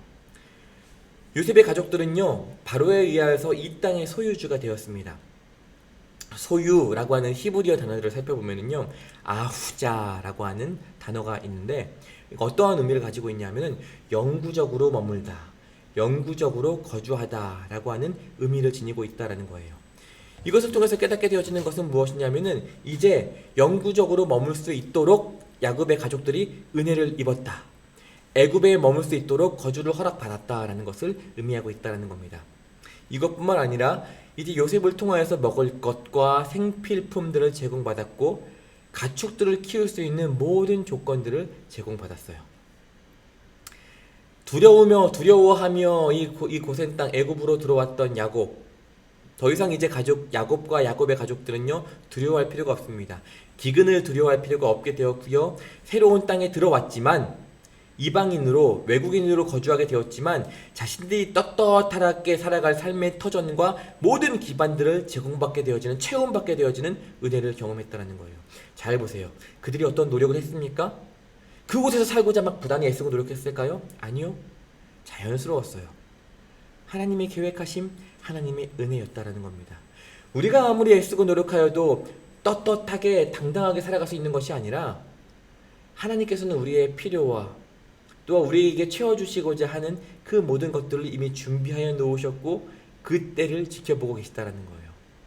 하나님의 때에 그 모든 것들을 베품받게 되어질 우리들의 모습이 있다는 겁니다. 요셉을 먼저 보내신 이유가 바로 이거였었어요. 하나님의 측량할 수 없는 계획을 우리들은 이 말씀 곳곳을 통하여서 보게 되어진다라는 거죠. 13절로부터 27절까지의 말씀입니다. 기근이 더욱 심하여졌대요. 기근이 더욱 심하여 라고 하는 제목으로 우리들은 말씀을 보게 되어집니다. 13절로부터는 어떠한 말씀이 나타나게 되어지냐 하면 애굽의 총리로 있는 요셉의 그 기근 정책이 어떠했는지에 대한 내용이 전개되어져요. 애굽 사람들과 가나안 거민들은요, 그 끝이 보이지 않는 그 흉년으로 신음하고 있을 때였어요. 돈이 있을 때까지는, 가지고 있는 재물이 있을 때까지는 곡식을 사기 위해서 바로의 궁, 애굽으로 찾아와서 바로의 궁으로 찾아와서 그 곡식을 돈을 주고 사갔습니다. 근데 이 시간들이 너무나 길어지는 거예요. 돈은 소진되어지죠. 탕진되어지죠. 돈이 떨어지고 있죠. 이제는 먹을 거리를 달라고 요셉에게 부르짖기 시작을 하죠. 돈이 없으니 이제는 먹을 것을 위하여서 가축과 바꾸기도 합니다. 말과 가축과 소떼와 나귀를 내어주고 애굽으로부터 곡식을 받게 되어지는 삶을 이제 살아갈 수밖에 없다는 거예요. 새로운 한 해를 맞이하게 되어졌습니다. 기르던 가축까지도 이제 다 팔았어요. 가축도 다 팔아서 이제 곡식으로 바꿨던 이들에게는 이제 남은 게 무엇이 있습니까? 돈도 없죠. 땅도 없죠. 가축도 없죠. 남은 것이 하나 없습니다. 그들이 가지고 있는 것이라고는 자신들의 몸과 토지 조금밖에 없었다는 거예요. 심지어 이제 그들은 토지를 팔거나 자신들의 몸을 내어놓으며 바로의 종이 되겠노라 라고 이야기를 하면서 곡식을 겨우겨우 얻어갈 수 있게 됩니다. 너무나 불쌍했겠죠. 요셉은 의로운 사람이니까는요. 하나님의 사람이니까는요. 요셉은 백성들을 불쌍히 여기면서 또 다른 방안들을 마련해 줍니다. 이제 백성들은 어쩔 수 없이 땅을 내어주면서 땅을 그러니까 애굽의 땅을 내어줬고요. 그 땅을 조금씩 분배받아서 소작농이 되었죠. 그렇기에 이제 요셉은 그 땅의 심을, 그 밭의 심을, 종자들을 조금씩 할당해 주었다는 겁니다. 무엇을 의미하냐면은 이제 새로운 종자들을 이제 땅에 뿌릴 것이고, 그 종자들이 싹을 틔우고 움튀어내며 자라나게 되어지면서 이제 그 기근이 마지막 단계를 향해서 나아가고 있음을 오늘 말씀은 이야기하고 있는 거예요. 요셉이 살던 때에 그 땅을 부여받고 땅으로부터 이제 내게 되어지는 세금들, 그 세금들의 일반적인 이자율은 약 40%였다라고 해요. 굉장히 크죠. 그런데 이에 반해 요셉은 5분의 1로 20%로 내어 바치라고 명령을 합니다. 백성들에게 있어서 매우 관대한 정책을 펼치는 요셉의 모습이에요. 20%를 바치고 남은 작물은 종자로 삼고 양식으로 삼도록 허락해 주었습니다. 이로 인해서 백성들은요 겨우겨우 죽음을 면하게 되었다라는 거예요. 그 더욱더 심하여져 가는 그 기근 가운데 요셉을 통하여서 그들은 살아남을 수 있게 됐다라는 거죠. 이러한 축복을 받아서 하나님의 약속대로 고센 땅에서 생육하고 번성하게 되어집니다. 오늘의 말씀을 살펴보게 되어질 때 이런 생각을 우리들은 해보게 됩니다. 요셉이 하나님을 사랑하고 하나님의 마음을 알고 있는 요셉인데 조금 더 사람들의 마음과 상황을 헤아리지 못하면 왜 못했을까? 그들의 모든 토지를 사서 바로에게 바치는 행동이 과연 정당한가? 그것이 과연 선한 모습인가? 라고 하는 질문들을 해보게 됩니다. 사실 이미 노예의 삶을 살았던 그 경험이 있었던 요셉이에요. 그렇기에 노예가 어떠한지, 노예의 삶이 어떠한지, 얼마나 힘든지 다른 누구보다도 더 잘 이해할 수밖에 없었던 요셉의 마음, 요셉의 모습이다라는 거죠. 그럼에도 불구하고 요셉은 사람들의 토지를 사서 바로에게 바쳤고요. 토지를 바친 사람들을 소작농으로 여길 수밖에 없었던 요셉의 모습이었어요. 요셉은 아마도 백성이 국가의 노예가 되는 것을 원하지 않았을 겁니다. 하지만 지금과 같은 장기적이고 혹독한 기근으로 인하여서 어쩔 수 없이 자신의 생각과는 조금 다른 접근 방식을 가지고 일해야만 했던 상황이었다는 거예요. 그 당시 사회의 구조와 배경 속에서 전체 공동체의 선을 위하여서 요셉은 나아갔다라는 것을 보게 되어지죠. 어쩌면 우리는 눈으로 보게 되어질 때는 하나님을 아는 요셉이 어떻게 그 모든 것들을 빼앗아 바로 왕에게 바칠 수 있을까라는 조금의 한탄 어린 생각을 하게 되어질지 모르겠지만, 나름대로 가장 현명한, 모두를 살려낼 수 있는 가장 현명한 방법을 취했고 추진했던 것이 바로 요셉의 모습임을 우리들은 보게 되어진다는 겁니다. 47장 28절로부터 31절까지의 말씀입니다. 이스라엘이 죽을 날이 가까이 왔다라고 하는 말씀이에요. 이제 야곱의 죽음으로 인하여서 족장 시대가 마감이 되어지죠. 야곱이 얼마나 중요한 사람인지 성경은 그의 죽음을 다른 족장들의 죽음에 비해서 조금 더 비중 있게 다루는 것을 보게 되어집니다. 28절로부터 31절까지의 말씀뿐만 아니라 48장 21절로부터 22절까지, 그리고 49장 29절로부터 32절의 말씀도 이 야곱의 죽음을 준비하는 과정들에 대한 이야기들이 담겨 있어요. 이제 자신의 죽음이 얼마 남지 않았으면 직감한 거예요. 그래서 이 야곱은 아들 요셉을 부릅니다. 일반적으로 어때요? 아버지가 죽게 되었을 때에는 그 장례를 장남에게 맡기고 장남이 그 장례를 주관하게 되어지죠. 그런데 요셉을 향한 굉장히 큰 사랑이 있었고요. 그리고 현재 애굽이라고 하는 땅에 살아가게 되어지는 특수성이 있잖아요. 야곱의 다른 아들들은 어떻게 보면 종의 모습이지만 요셉은 애굽의 총리예요. 애굽의 관리예요. 애굽의 지위를 가지고 있는 사람이기 때문에 이 중요한 일, 자신의 장례를 다른 아들들이 아닌 요셉에게 맡기는 야곱의 모습을 보게 되어진다는 거죠. 야곱은 이렇게 이야기합니다. 애굽에 나를 장사하지 말아달라라고 맹세해라고 이야기를 하죠. 이 약속을 통하여서 요셉은 아버지의 조상들이 묻힌 막벨라 굴에 묻겠다라고 언약을 맺게 되어집니다. 그리고 이스라엘은 마지막 그가 요청한 대로 아들 요셉이 순종할 것이라고 하는 사실에 위로를 받고 확신을 하며 하나님을 경배하며 47장의 말씀은 마무리되어져요. 여러분들께 질문 하나 던져드립니다. 창세기 25장에서 야곱의 출생 기사를 시작으로 지금 야곱이 죽음을 맞이하게 되어지는 47장, 실제 죽음은 이제 49장에서 다루어지게 되어지지만 죽음을 준비하고 죽음을 맞이하게 되어지는 이 47장에 이르기까지 지금까지 이 시간은 이 말씀 나눔의 시간들 통해서 나누어왔던 야곱의 삶을 한번 되돌아보세요. 그리고 여러분들 스스로가 그의 인생, 야곱의 인생을 한마디로 어떻게 요약할 수 있을까? 그 말씀을 한번 기억해내면서 요약을 한번 적어보세요. 그의 삶을 다 적어보라는 거 아닙니다. 다 열거해보라는 거 아니에요.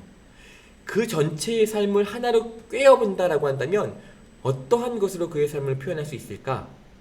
한번 곰곰이 생각하면서 그 정의를 한번 여러분들 만들어 보세요.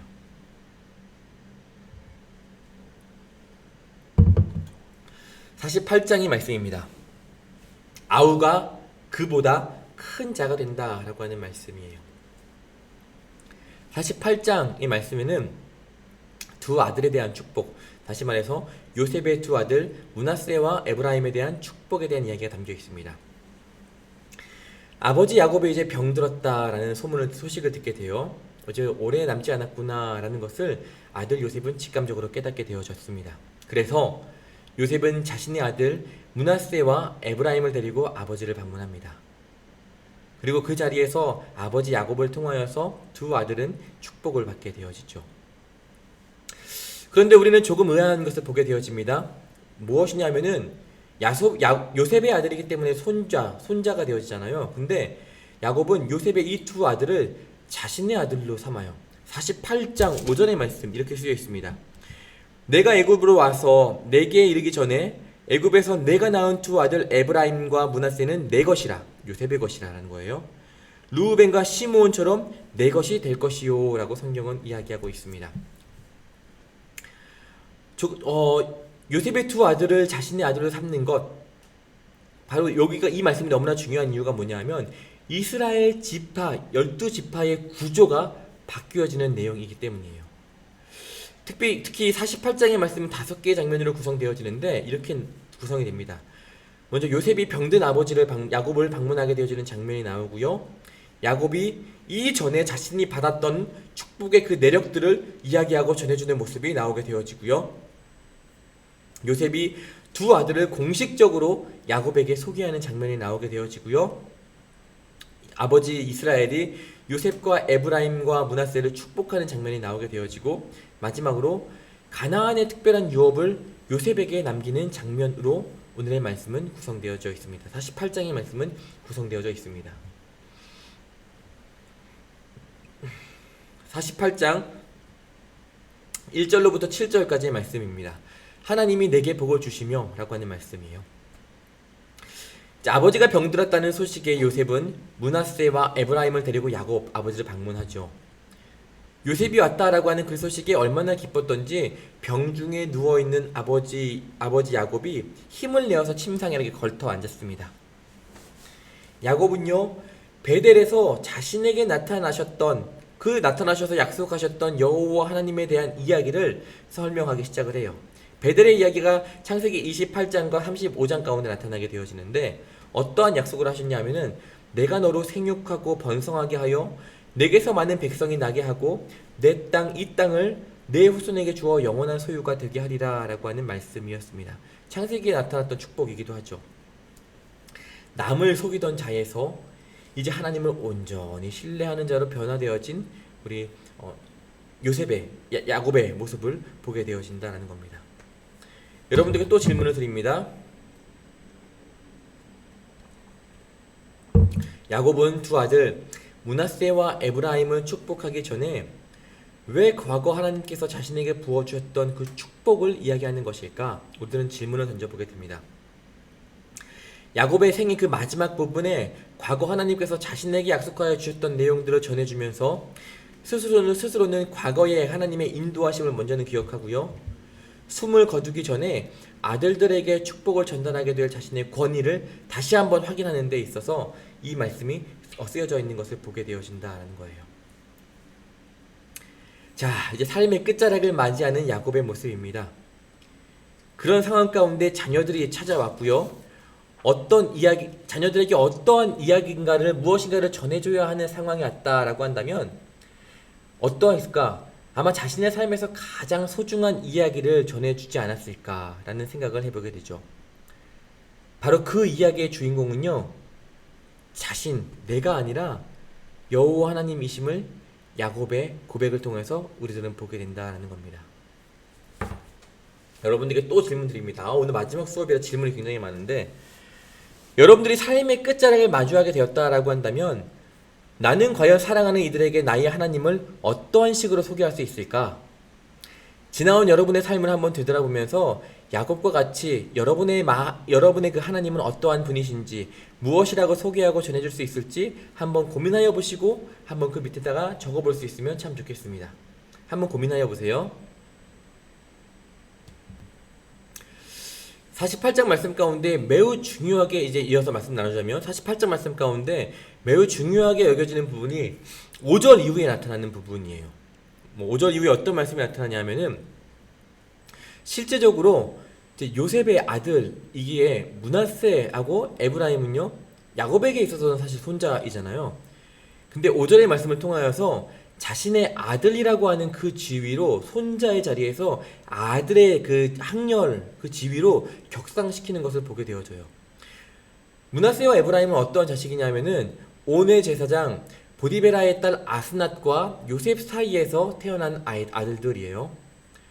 근데 야곱은 이 요셉의 두 아들을요, 상속자로 삼기 위하여서 자기 손자를 아들과 같은 대열로 입양하였다라는 거예요. 이 자세히 말씀들을 살펴보면 이 전까지는 요셉의 아들들의 이름을 댈 때에 므낫세와 에브라임이 뭐 이런 식으로 선포되어졌었는데, 이제 그 순서가 딱 바뀌어지게 되는 부분이 바로 이 부분이에요. 이제 므낫세와 에브라임에서 에브라임과 므낫세의 순서로 변동되어질 거예요.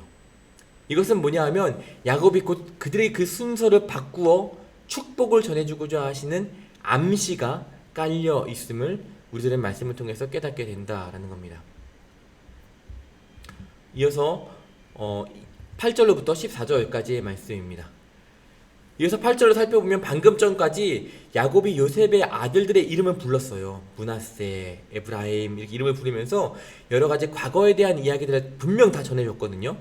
그런데 8절로부터 14절까지의 말씀을 다시 살펴보면 다시 요셉의 아들들을 보고 이들은 누구냐? 라고 묻는 야곱의 모습을 보게 되어져요. 방금 전까지 아들의 이름까지 물어보고 알고 있음에도 불구하고 다시 묻는다?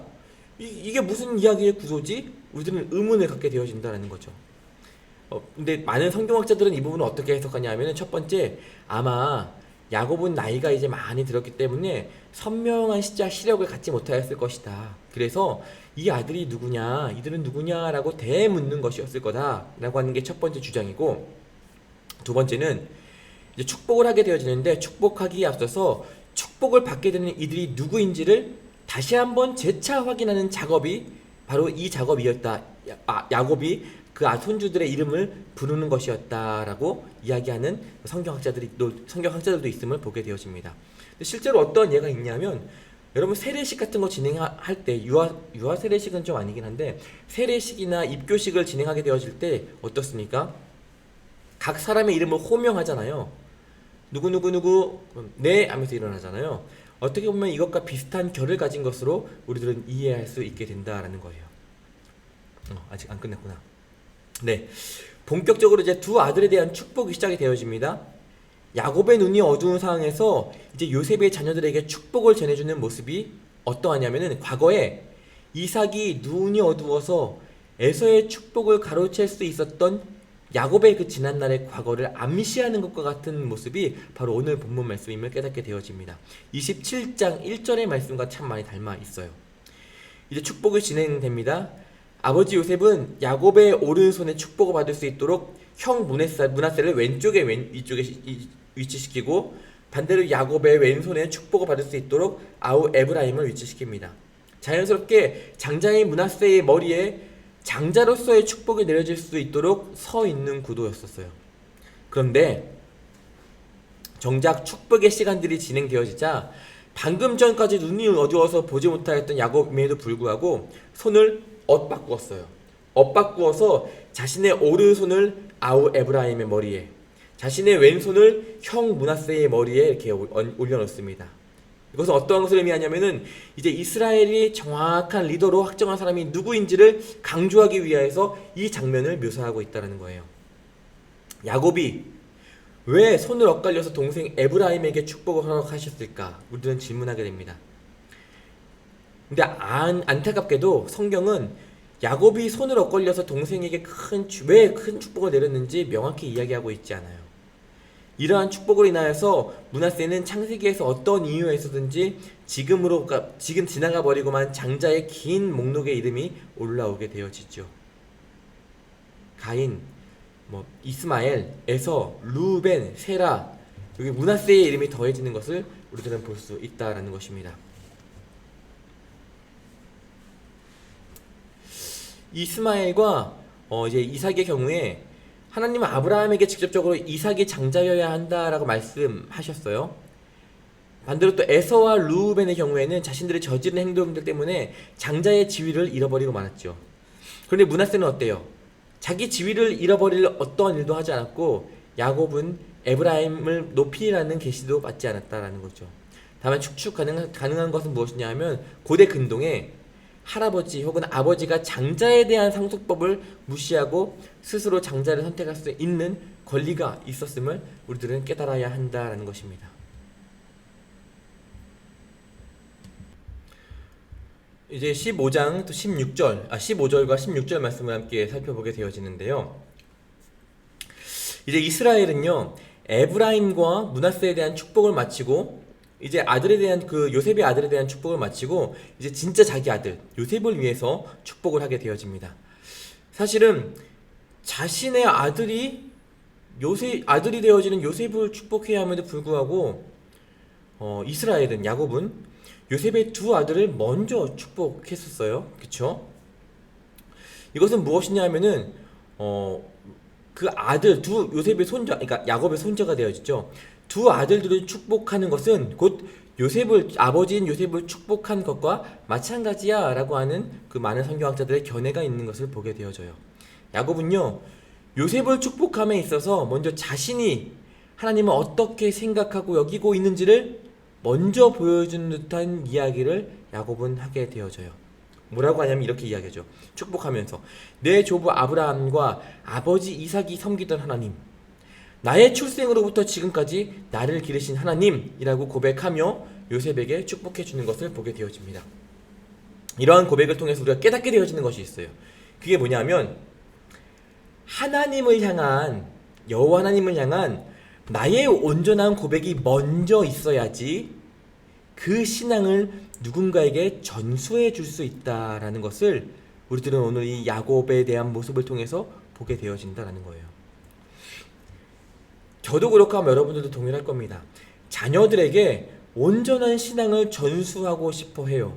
어떻게 하면 조금 더 이 아이들을 그 믿음 안에 잘 키워낼 수 있을까? 우리는 늘 고민하잖아요. 자녀들에게 신앙을 전해주는 것이 너무나 결코 쉽지 않은 오늘의 우리들의 삶의 모습들이에요. 그렇기 때문에 오늘의 이 말씀은요, 우리에게 주시는 메시지가 너무나 정확해요.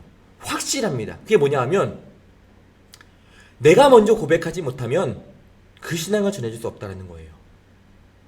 이야기하잖아요. 내 조부 아브라함과 아버지 이삭이 섬기던 하나님, 나의 출생으로부터 지금까지 나를 기르신 하나님이라고 먼저 나의 하나님을 고백한 이후에 그것들을 가지고 그 확신과 그 힘을 가지고 아들 요셉에게 또 손주들에게 축복하고 있는 야곱의 모습이 있다라는 거예요. 여러분, 제가 새벽기도 때도 말씀을 드렸지만 저와 여러분들은 하나님을 어떤 분으로 고백하며 살아가고 있냐, 이게 너무나 중요하다는 거예요. 아마 여러분 생각 곰곰이 해보십시오. 누군가가 여러분에게 다가와서 하나님을 믿지 못하는 누군가가 너 교회 다니잖아. 야, 하나님이 어떤 분이야? 나 좀 알려줘 라고 이야기하면 여러분들 뭐라고 설명해 드릴 수 있겠어요? 설명하기 결코 쉽지 않을걸요. 왜냐하면 그 확신이 없고 나의 하나님에 대한 그 고백이 우리 가운데 익숙하지 않기 때문이에요. 이게 고백이 안 되잖아요. 그러면 그 신앙을 전수해 줄 수가 없어요. 여러분 고민 많이 하셔야 됩니다. 나의 자녀를, 사랑하는 자녀들을 온전히 그 믿음 안에 세우기 위해서는 먼저 여러분부터가 하나님 안에서, 하나님 앞에서 단단히 뿌리를 내리고 그 신앙을 어떻게 고백할 것인가에 대한 확실한 고백을 명료하게 갖고 계셔야 돼요. 그래야지만 자녀들에게 신앙을 전수할 수 있습니다. 이렇게 다음은 이렇게 쭉 나아가도록 하겠습니다. 17절로부터 22절까지의 말씀이에요. 분명 앞서서 14절에서 이미 비슷한 상황이 있었음에도 불구하고 다시 한번 이 17절로부터 언급되어지는 하나의 상황이 있어요. 다시 48장의 말씀을 전체적으로 살펴보면 이야기의 흐름들이 끊기는 급박한 상황의 반전들이 일어나는 부분들이 몇 곳이 있는데, 보세요. 48장 5절에서 야곱이 이미 요셉의 두 아들에 대하여서 야곱은 이미 언급한 적이 있어요. 근데 8절 9절 말씀을 다시 살펴보면 뭐라고 하냐면은 요셉은요 자신의 그 아들들을 야곱에게 다시 한번 소개해요. 이미 알고 있음에도 불구하고 또 소개하는 모습을 보게 되어지고, 동일해요. 14절에서도 이미 두 아들에 대하여서 축복을 하고자 할 때 양손이 엇갈린 것에 대한 내용이 언급되어졌어요. 그런데 18절 이후에 또 그 엇갈린 축복에 대한 이야기들을 다시 한번 언급하고 있고 기록하고 있는 것을 우리들은 말씀을 통해서 보게 된다는 거예요. 엇갈려서 축복을 하게 되어질 때에 이스라엘의 손이, 야곱의 손이 잘못 위치해 있는 것을 알고 그 므낫세와 에브라임의 아버지는요 아버지의 손을 들어서 므낫세의 머리로 옮기고자 했어요. 근데 이스라엘은 요셉의 이러한 요청을 거부했다는 겁니다.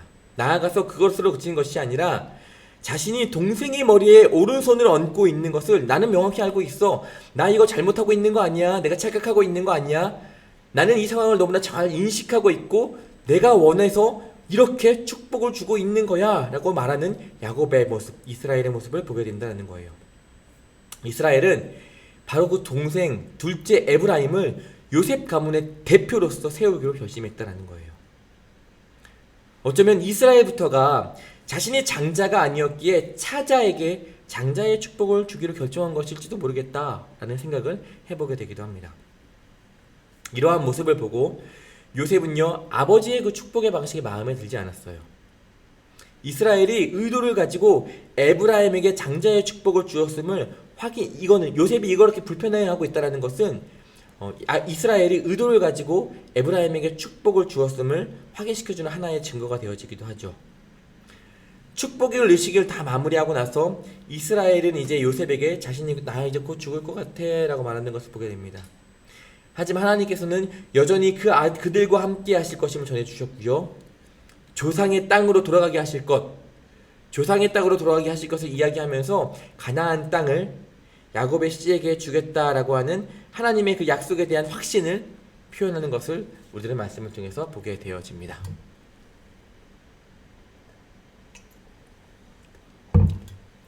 이제 49장의 말씀입니다.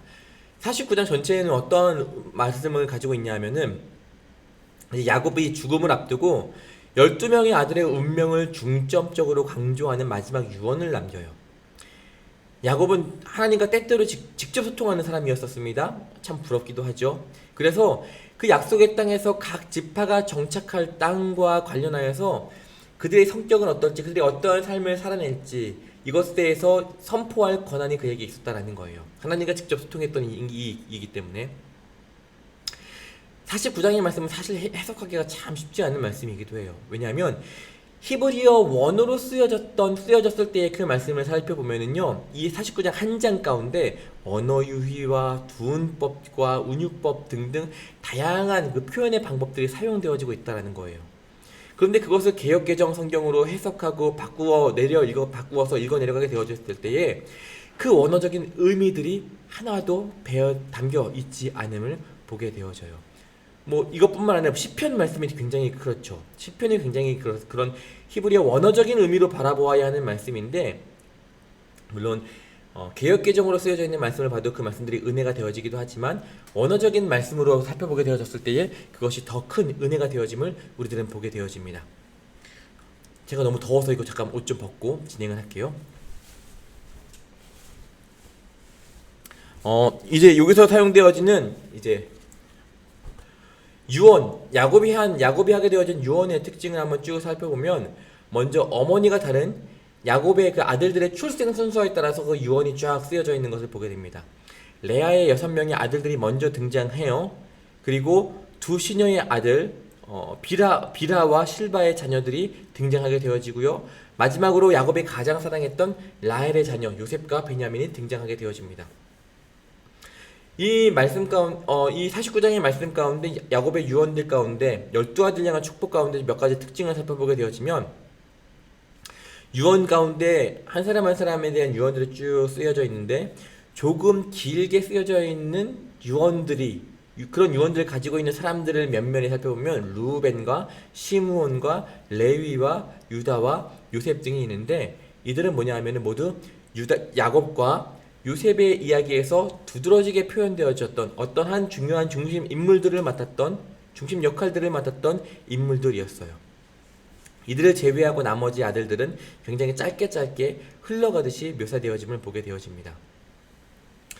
또 다른 특징이 뭐냐 하면은요, 이 유언 49장에 나와 있는 이 유언은요, 각각의 그 한 사람 한 사람에 대한 유언이 서로 다른 배경을 다들 지니고 있다는 거예요.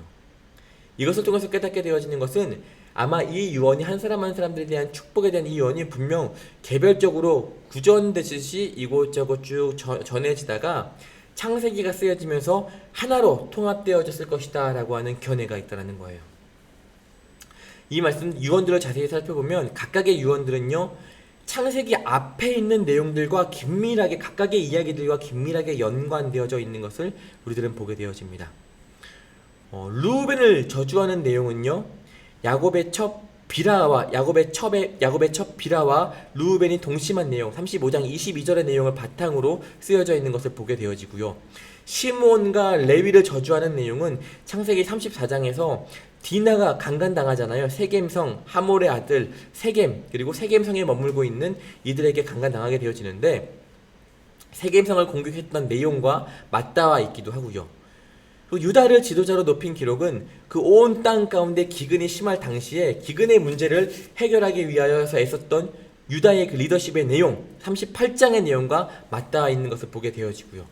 마지막으로 요셉에 대한 강조는 흉년, 기가 막힌 흉년으로부터 가족을 구한 사실과 바로의 종과 죄수로부터 시작하여서 궁정의 높은 지위까지 올라갔던 내용들이 맞닿아 있는 것을 우리들의 말씀을 통해서 보게 되어진다는 거예요. 이어서 1절로부터 33절까지 각각 한 사람 한 사람 어떠한 내용들을 선포하였는지 우리는 살펴보려고 합니다. 먼저 첫 번째 루벤은요, 어떤 것을 상징하냐 하면 위풍이 월등하고 권능의 탁월함을 상징하고 있는 사람이 바로 루벤이에요. 이는 부족의 한 지도자로서 꼭 필요한 자질이기도 하죠. 위풍당당함, 능력 있음, 이런 것들이요. 장자이기 때문에 가족의 유업을 장자이기 때문에 두 배로 받을 권리가 있었음에도 불구하고 아버지 야곱의 첫 빌하와 동침하게 되어지면서 아버지의 침상에 올라 더럽혔다라고, 물의 끓음처럼 확 끓어올랐던 그의 행동에 대하여서 이야기하고 책망하는 야곱의 모습을 보게 되어집니다. 이 행동 하나 때문에 루벤은 장자의 권리를 포기하게 되어지고 박탈당하게 되어지고, 가문의 지도자로서 자격과 유산을 두 배로 받을 수 있는 그 권리, 모든 것들을 박탈당하게 되어져요. 이것으로 그치냐? 루벤 지파는요, 지파 연맹 체제에서 첫 번째로 자치를 감춘 첫 번째 지파가 되어짐을 보게 되어진다는 겁니다. 두 번째, 세 번째 시므온과 레위 지파에 대한 이야기예요. 야곱은 시므온과 레위의 이 관계를 형제 그리고 동맹의 관계라고 부르면서 이야기를 합니다. 이 둘 다 굉장히 공통된 특징이 뭐냐면 칼을 폭력의 도구로 사용한 사실이 있었다라는 거예요. 그 창세기 34장 말씀 디나 사건 때 있었잖아요. 야곱은 그들이 그 세겜성에 머물고 있는 사람들이 언약의 상징인 할례를 받았을 때에, 움직이지 못하는 그때에 칼을 들고 세겜성에 들어가서 이 시므온과 레위는 그들을 죽이고 약탈하였다라고 성경은 이야기하죠. 야곱의 아들들이 직접적으로 저주하는 것은 아니지만 그들의 특정 자질을 야곱은 저주하고 있다는 거예요. 레위 지파는요 제사장으로서 땅을 전혀 분배받지 못했고 가나안 지역 전역에 흩어진 성읍들에서만 머물게 되어지고 시므온 지파는 그 이후에 언급되어지지 않는 것을 보게 되어집니다. 유다에 대한 이야기예요. 야곱은요 유다를 축복하면서 그 유다를 서열상 이제 사실상 새로운 지도자의 자리까지 올리게 되어지는 것을 보게 되어집니다. 유다라고 하는 이 사람은 원수에게 결정적인 패배를 안겨서 지도자로 칭송을 받기도 해요. 야곱은 이 유다를 사자에 비유하게 되어지는데 이 사자가 신약 성경에서도 많이 나타나게 되어지잖아요. 메시아를 나타내는 칭호의 그 기원이 바로 이 유다로부터 시작되어졌다라는 거예요. 유다를 표현할 때 규와 통치자의 지팡이로 상징이 되어지는데 이거는 결국 아까 방금 전에 이야기했듯이 서열상 새로운 지도자, 통치자로 군림하게 되어질 것임을 상징하는 것이고 이 축복은 결국에는 어디까지 나아가냐 하면은 다윗 왕국을 예고하는 예언이 되어지는 것이고 결국 그 다윗 왕국, 다윗의 그 줄기에서 메시아 예수 그리스도가 태어나시잖아요. 다시 말해서 예수 그리스도까지 연결되어지는 이 유다의 그 족보들에 대해서 살평경은 이야기하고 있다는 겁니다. 스불론, 야곱은요 이 스불론을 축복할 때에 그들은 해변에 거주할 것이다 라고 성경은 이야기합니다. 스불론이 해상무역을 배우거나 무역을 아마 매우 중요한 해상무역을 할당받을 것이다 라는 것을 의미하고 있기도 한데 한 가지 문제가 있어요. 그게 뭐냐 하면 여호수아 말씀을 보게 되어질 때에 이 스불론이 할당받은 땅이 바다 쪽이 아니었다라는 거예요. 지중해 연안에 있지 않았다라는 겁니다. 이를 통해서 깨닫게 되어지는 것은 아마도 정착 초기에 이 스불론의 영토가 해안에 있는 곳까지 확장되었었던 것은 아닌가 추측을 해보게 되어진다는 거죠. 다음 이사갈입니다. 이사갈은 양의 우리에서 끌어앉은 건장한 나귀라고 이야기하죠.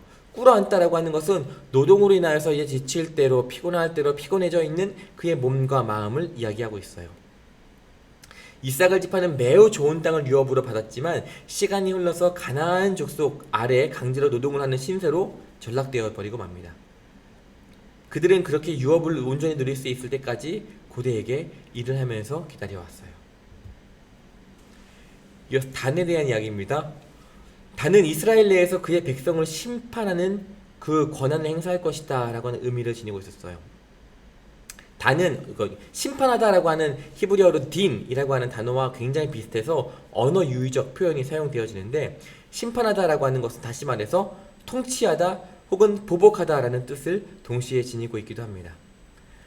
이 단의 심판의 역할은 전 지파 연맹에 매우 유익할 것이다 라는 거예요. 특별히 야곱은 단을 길가의 모래에 숨어있는 뱀이나 독사에 비유하는데 뱀이 지나가는 말을 이렇게 확 물게 되어지면 그 말이 놀라면서 말 위에 타고 있던 사람이 떨어질 것을 성경은 이야기하고 있어요.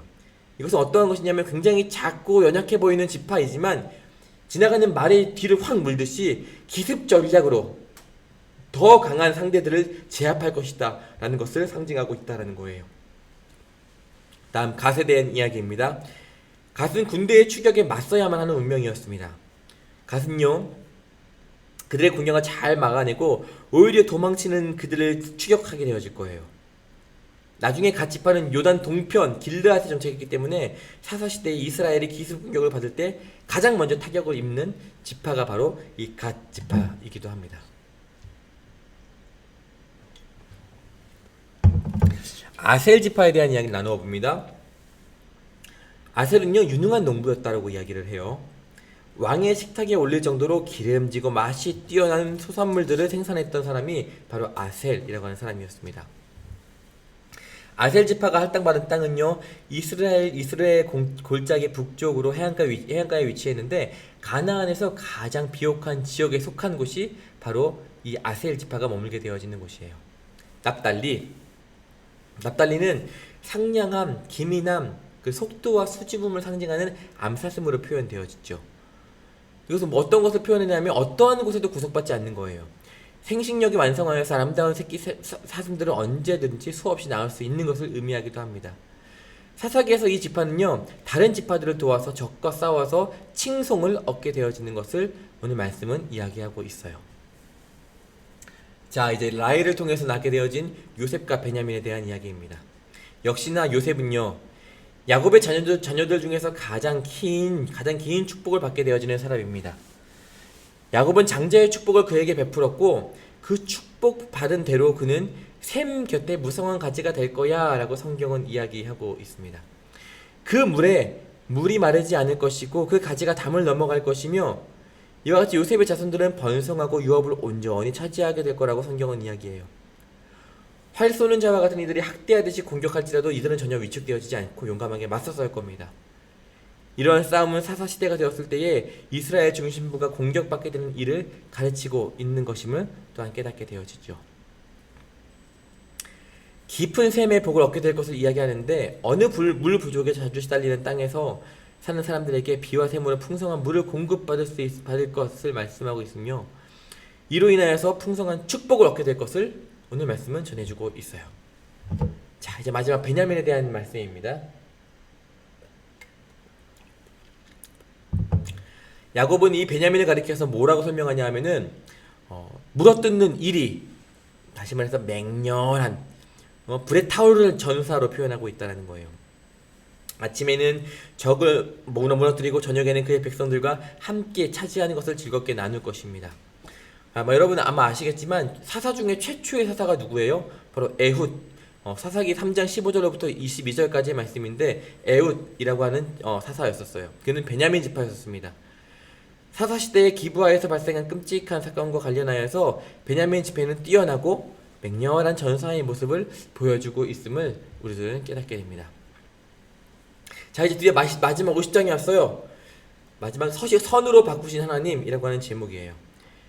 창세기 49장 29절로부터 33절까지의 말씀을 통하여서 마지막 그 야곱의 유언과 더불어서 야곱의 죽음이 어떠했는지를 이 말씀은 자세히 설명을 해줍니다. 야곱은 마지막 축복을 받기 위해서 모인 아들들에게 자신을 막벨라 굴에 이제 장사해달라라고 이야기를 하죠. 막벨라 굴에 누가 장사되었냐 하면 아브라함이 장사되었고요, 사라와 이삭과 리브가와 레아가 이미 그곳에 묻혀 있습니다. 이 명단이 다시금 공개되어지는 이유가 뭐냐면, 창세기에 언급되어지는 주요 인물들을 이제 그 마지막 끝자락에 와서 다시금 되돌아보고자 하는 그 의도가 명확하게 있다라는 거예요. 이렇게 야곱은 마지막 숨을 거두고 그의 백성들에게로 돌아갔습니다. 1절로부터 9절까지의 말씀이에요. 요셉은 이제 아버지 죽음에 대하여서 마음을 다해서 애도해요. 이제 아버지 돌아가셨잖아요. 요셉에게 있어서 이제 아버지는 없습니다. 아버지 이스라엘의 그 몸을 향으로 처리하고 시신을 이제 미라로 만들어냈는데 40일이라고 하는 시간이 흘렀어요. 그리고 요셉뿐만 아니라 애굽의 사람들도 야곱을 위해서 70일을 더 울었다라고 이야기를 합니다. 종으로 죄수로 지냈던 요셉을 위하여서 애굽의 온 사람들이 함께 울어주고 있다? 이것은 요셉의 영향력이 어떠한지, 요셉의 삶이 어떠하였는지를 생각하게 만드는 장면이 되기도 하다라는 거예요. 그 애곡하는 기간을 마친 후에 요셉은 아버지를 가나안에 장사 지내기 위하여서 이제 다녀올게요 라고 바로에게 허락을 받게 되어지죠. 요셉은 장례를 마친 후에 다시 애굽으로 돌아올 것을 이제 약속을 합니다. 왜냐하면 고향으로 돌아가서 다시 돌아오지 않을 수도 있겠다라고 그렇게 생각을 하였기 때문이다라는 거예요.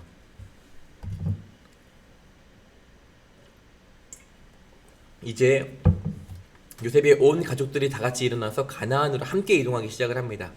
근데 가족들만 가는 것이 아니라 그들을 보호하고 지키는 병거와 기병들이 호위하며 안전하게 이동하는 것을 보게 되어져요. 여러분 한번 고민해 봅시다. 우리 한번 고민해 볼 수 있으면 좋겠습니다. 한번 상상을 해보세요. 과연 이러한 일이 요셉의 노력만으로 이루어낼 수 있는 일들이었을까? 전혀 그렇지 않죠. 다시 말해서 이 모든 것들은 하나님의 은혜임을 보게 되어진다는 거예요. 요셉, 그의 삶이 어떠했냐? 하나님 앞에 늘 성실했어요. 하나님 앞에 늘 진실했던 요셉의 모습이었어요. 이러한 요셉을 향한 하나님의 마음도 동일하게 진실했음을 우리 말씀을 통해서 보게 되어진다는 거예요. 요셉이 애굽 땅에서 어떠한 영향을 미쳤을지 요셉을 대하는 바로의 모습과 백성들의 모습을 통하여서 우리가 깨닫게 되어지는 바가 분명히 있음을 말씀을 통해서 보게 된다는 겁니다. 사랑하는 여러분 지금 그리스도인 맞으십니까? 우리 주변에 선한 영향력을 끼치기를 늘 소망한다라고 기대하잖아요. 하지만 이런 선한 영향력의 시작이 어디인지 우리가 잊고 살 때가 너무나 많이 있어요. 선한 영향력이라고 하는 것은 내가 잘 정제되어진 모습으로 잘 행동하고 잘 말하는 것에서 나오는 것이 아니에요. 하나님을 온전히 섬기고 하나님 앞에 온전히 서게 되었을 때에 바로 그때 그 순간에 나를 통하여 흘러나오는, 내가 막 어떻게든 만들어내는 것이 아니라 나를 통하여 흘러나오는 하나님의 영향력이 바로 선한 영향력임을 우리들은 깨달아 알아야 한다는 거예요. 선한 영향력은요, 우리가 결코 만들어낼 수 있는 것이 아닙니다. 하나님께서 나를 통하여 드러내는 당신의 그 모습이 바로 선한 영향력이 되어짐을 우리들은 깨달아 알아야 한다는 거죠. 10절부터 14절까지의 말씀입니다. 이제 이렇게 이동하는 중에 요단강 건너편 아닷 타작마당에 도착하여 야곱을 위한 공식적인 추모식이 치루어지는 것을 보게 되어집니다. 그 땅에 먼저 머무르고 있던 가나안 백성들은요, 이 의식이 얼마나 거대하고 얼마나 어마어마한지 놀라서 이것을 애굽의 전통이라는 의미로 아벨미스라임이라고 부르는 것을 우리는 말씀을 통해서 보게 됩니다. 모든 눈에 보이는 추도식을 마치고 추모식을 마치고 야곱의 아들들은 아버지를 헤브론으로 메어가서 야곱이 원하였던 막벨라 굴에 장사하게 되어졌다라는 거예요. 15절로부터 21절까지의 말씀입니다. 아버지 야곱을 이제 장사 지내고 보니까 어때요? 이제 형들은 불안하게 시작을 하죠. 우리 눈으로 읽는 말씀 처음 그 세 번째 문장이 있었잖아요. 요셉이 사랑하는 아버지가 사라졌으니까 이제 어떻게 돌변할지 몰라서 두려워하는 형들의 모습이 있었다라는 거예요. 요셉의 용서를 확신하지 못한 형제들은요, 동생을 차마 만나는 것이 너무나 두렵고 무서웠었습니다. 사람을 보내어서 용서를 구하는 말을 먼저 전하기도 했었어요. 그들은 아버지 이스라엘의 말을 빌려서 어떻게 고백하냐 하면은 죄와 허물, 범법, 악이라는 세 가지의 강한 어조의 단어를 사용하여서 요셉을 팔아넘겼던 것이 이제 우리들의 잘못이었어, 나의 잘못이었어 라고 하는 이야기하는 그 인정함의 모습을 우리들의 말씀을 통해서 보게 되어집니다. 이렇게 인정하며 나아가는 형들의 반응에 요셉은 조금 의아한 모습을 보게 되어져요. 왜냐하면 요셉은 형들의 말을 듣고 과거 자신이 지내왔던 시간들이 아마 주마등같이 흘러갔을 겁니다. 그렇죠? 노예로 팔려가서 기약 없는 세월을 보내면서 깜깜한 구덩이 감옥에서 죽음을 기다렸던 순간이 떠오를 것이고, 또한 여전히 지금도 죄책감에 빠져 있었던 형들을 생각하며 울었을 것이고, 나아가서 지난 잘못을 진심으로 뉘우치는 사실에 울었을 것임을 우리들은 예상해 볼 수 있죠. 이러한 요셉의 눈물은요, 형들에 대한 그의 관심이 진심이라는 것을 보여주고 있다는 겁니다. 만약 형들을 향하여서 그의 마음의 진심이 아니었다라고 한다면 이렇게 눈물 흘릴 필요가 없죠. 그리고 이렇게 눈물 흘리며 굳이 연기해낼 필요가 있었겠냐라는 거예요. 이제 이 진심을 깨닫고 형들은 요셉에게 나아가서 절을 합니다. 언제적처럼요, 바로가 어렸을 때 꾸었던, 바로 이 요셉이 어렸을 때 꾸었던 꿈과 같은 모습이 되었다는 거예요. 형들은 그에게 엎드리며 우리는 당신의 종들입니다 라고 고백을 합니다. 그리고 이에 대하여서 요셉은 형들에게 한 번도 아니에요, 두 번이나 두려워하지 마소서 라고 이야기하죠. 아까 이야기했죠. 두려워하지 말라는 게 어떠한 것이었느냐, 그 육체적으로 체감되어지는 두려움뿐만 아니라 너를 진짜로 구원해낼게, 너를 살려낼게 라고 하는 말이 바로 두려워하지 말라라고 하는 말이다라는 말임을 우리들은 보게 된다는 겁니다. 요셉은 하나님의 일하는 방식과 인간적인 계획에 큰 차이가 있음을 강조하면서 모든 일을 선으로 바꾸시는 하나님, 시련의 시간 내내 하나님은 요셉을 인도하고 보호하셔 주셨고 그를 세우셨음을 우리들은 말씀을 통해서 깨닫게 되어진다라는 겁니다. 말씀을 듣고 묵상을 하면서 이런 것들을 한번 생각을 해봤어요. 하나님의 능력을 인정하고 막상 딱 돌아서게 되어지면 나의 의지를 세우는 우리들의 모습을 보게 된다는 거죠. 요셉이 자신을 팔아버린 형들을 용서하고 사랑하는 것이 어디 쉬웠을까? 라는 생각을 해보게 된다는 거예요. 하나님께서 요셉의 마음을 움직이셨기 때문에 그것이 가능했다는 거죠. 그것으로 인하여 하나님께서 친히 움직여 주심으로 인하여서 사람 자신을 죽이고자 하였던 이들마저도 품어냄을 요셉의 모습을 통해서 보게 된다는 거예요. 한번 고민해 봅시다. 지금 내가 용서해야 하는 사람이 아닌 하나님께서 용서할 수 있도록 인도하여 주셔야 할 사람은 누구입니까? 라고 우리들에게 질문을 던져볼 수 있어야 한다는 거죠. 힘들더라도 눈을 감고 그 사람을 위해 기도하여 볼 수 있는 저와 여러분 되기를 소망합니다. 요셉과 함께하여 주셨던 하나님, 우리 하나님께서 우리의 기도의 입술을 인도해 가실 것임을 우리들은 확신할 수 있다라는 거죠. 자, 이제 마지막입니다. 22절로부터 26절까지의 말씀이에요. 요셉은요 110세를 살았습니다. 애굽인들에게 있어서 나이라고 하는 것은 장수와 풍요를 상징하는 너무나 중요한 의미였었어요. 요셉은 자손을 3대나 보게 되었죠. 그리고 죽기 직전 요셉은요 남겨진 가족들에게 애굽에 거주하는 한 나의 하나님 너희의 하나님이 그들을 이끄시고 돌봐주실 거다. 그러니 걱정하지 말아라. 애굽에서의 삶을 걱정하지 말아라 라고 이야기하는 요셉의 모습을 보게 되어집니다. 그리고 이것도 매우 중요한데 24절 말씀에 이렇게 쓰여져 있는 것을 보게 되어집니다. 요셉이 그의 형제들에게 이르되 나는 죽을 것이나 하나님이 당신들을 돌보시고 당신들을 이 땅에서 인도하여 내사 아브라함과 이삭과 야곱에게 맹세하신 땅에 이르게 하시리라 하시고 라고 성경은 이야기하죠.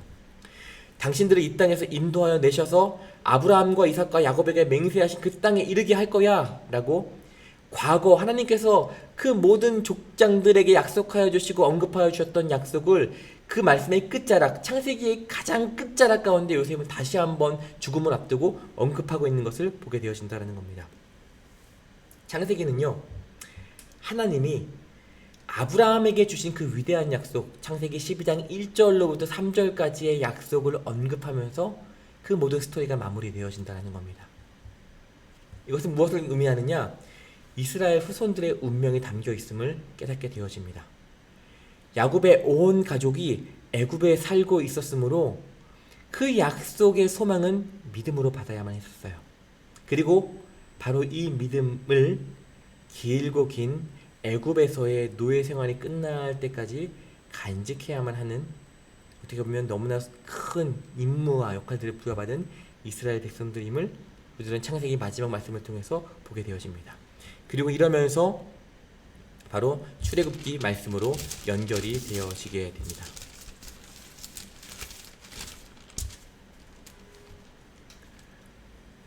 자, 마지막 말씀을 정리할게요. 요셉을 살펴보면 우리가 방금 전에 보아왔던 것과 같이 마지막 그 족장의 반열에 오르지는 못했어요. 왜냐면 에브라임과 므낫세가 올라갔잖아요. 자녀들에 대한 그의 축복도 기록되어지지 않아요. 아버지인데 아버지가 자녀들에게, 보통 아버지가 자녀들에게 축복을 해왔잖아요.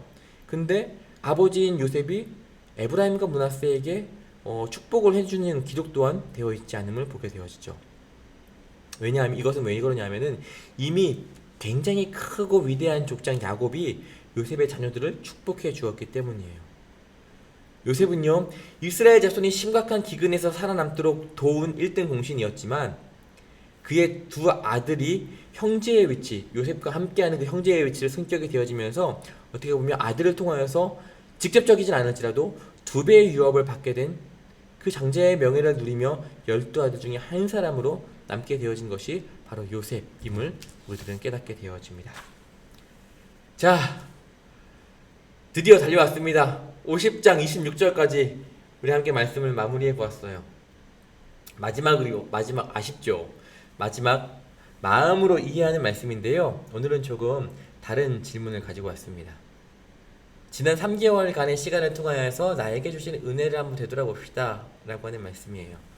한번 그 말씀을 여러분도 찾아보세요. 저도 찾아봤는데 이래요. 창세기 12장 1절에서부터 3절까지의 말씀입니다. 이렇게 쓰여져 있는 것을 보게 되죠. 너는 너의 고향과 친척과 아버지의 집을 떠나 내가 네게 보여줄 땅으로 가라. 내가 너로 큰 민족을 이루고 내게 복을 주어 내 이름을 창대하게 하리니 너는 복이 될지라. 너를 축복하는 자에게는 내가 복을 내리고 너를 저주하는 자에게는 내가 저주하리니 땅의 모든 족속이 너로 말미암아 복을 얻을 것이라 하신지라. 아멘. 제가 왜 이 말씀을 묵상하게 되었냐면은 모든 강의 준비를 마치고 한번 다시 쭉 훑어봤어요. 창세기 1장에서부터 또 50장에 이르기까지 흐름들을 쭉 다시금 쭉 가지고 오면서 그때는 이 말씀이 이렇게 중요한지 몰랐는데 진짜 중요한 말씀이었구나 라고 생각되는 게 바로 이 말씀, 오늘 본문이었어요. 철저하게 아브라함으로부터 시작하여서 요셉에 이르기까지 단 한 번도 변함없고 변화없으신 여호와 하나님의 모습을 바라보게 된다는 거예요. 세상은 바뀌었어요. 수없이. 사람은 수없이 바뀌었어요. 하지만 주님의 이 약속은 변함이 없고 늘 한결같았음을 우리들은 깨닫게 된다는 거예요. 이 창세기 12장 1절 3절의 말씀, 아브라함으로부터 요셉에 이르기까지 기록되어졌던 이 말씀은요, 어떻게 보면 오늘을 살아가는 우리들에게도 여전히 계속되어지는 말씀과도 같다라는 거예요. 이 말씀을 붙들게 되어졌을 때에 살아왔던 그 족장의 삶의 모습들 있잖아요. 오늘 나는 또 다른 족장의 모습으로 한번 이 말씀을 붙들고 살아보아야겠다라는 결단이 서더라고요. 나는 주님을 의지하겠사오니 아브라함의 하나님, 이삭의 하나님, 야곱의 하나님, 요셉의 하나님께서 오늘 나의 하나님이 이제 되어주시옵소서. 오늘 주님께서 그들에게 약속하셨던, 보여주시고 선포하시고 또 경험케 하여 주셨던 그 약속을 오늘 나도 마음에 깊이 새기겠습니다 라고 하는 결단이 이 말씀을 보게 되어지는데 자동으로 서게 되어지더라고요. 그리고 50장 그 마지막 끝장 말씀을 보게 되어지는데 다시 창세기 12장 1절로부터 3절까지의 말씀을 떠올리며 이 말씀이 그래서 이렇게 중요하다라고 하셨던 거였구나 라는 것을 깨닫게 되었다라는 거예요. 마지막으로 삶 속에서 재미있는 말씀인데요. 이거는 이래요. 3개월간 함께 나누었던 창세기 속의 한 인물을 여러분들 선택해 보세요.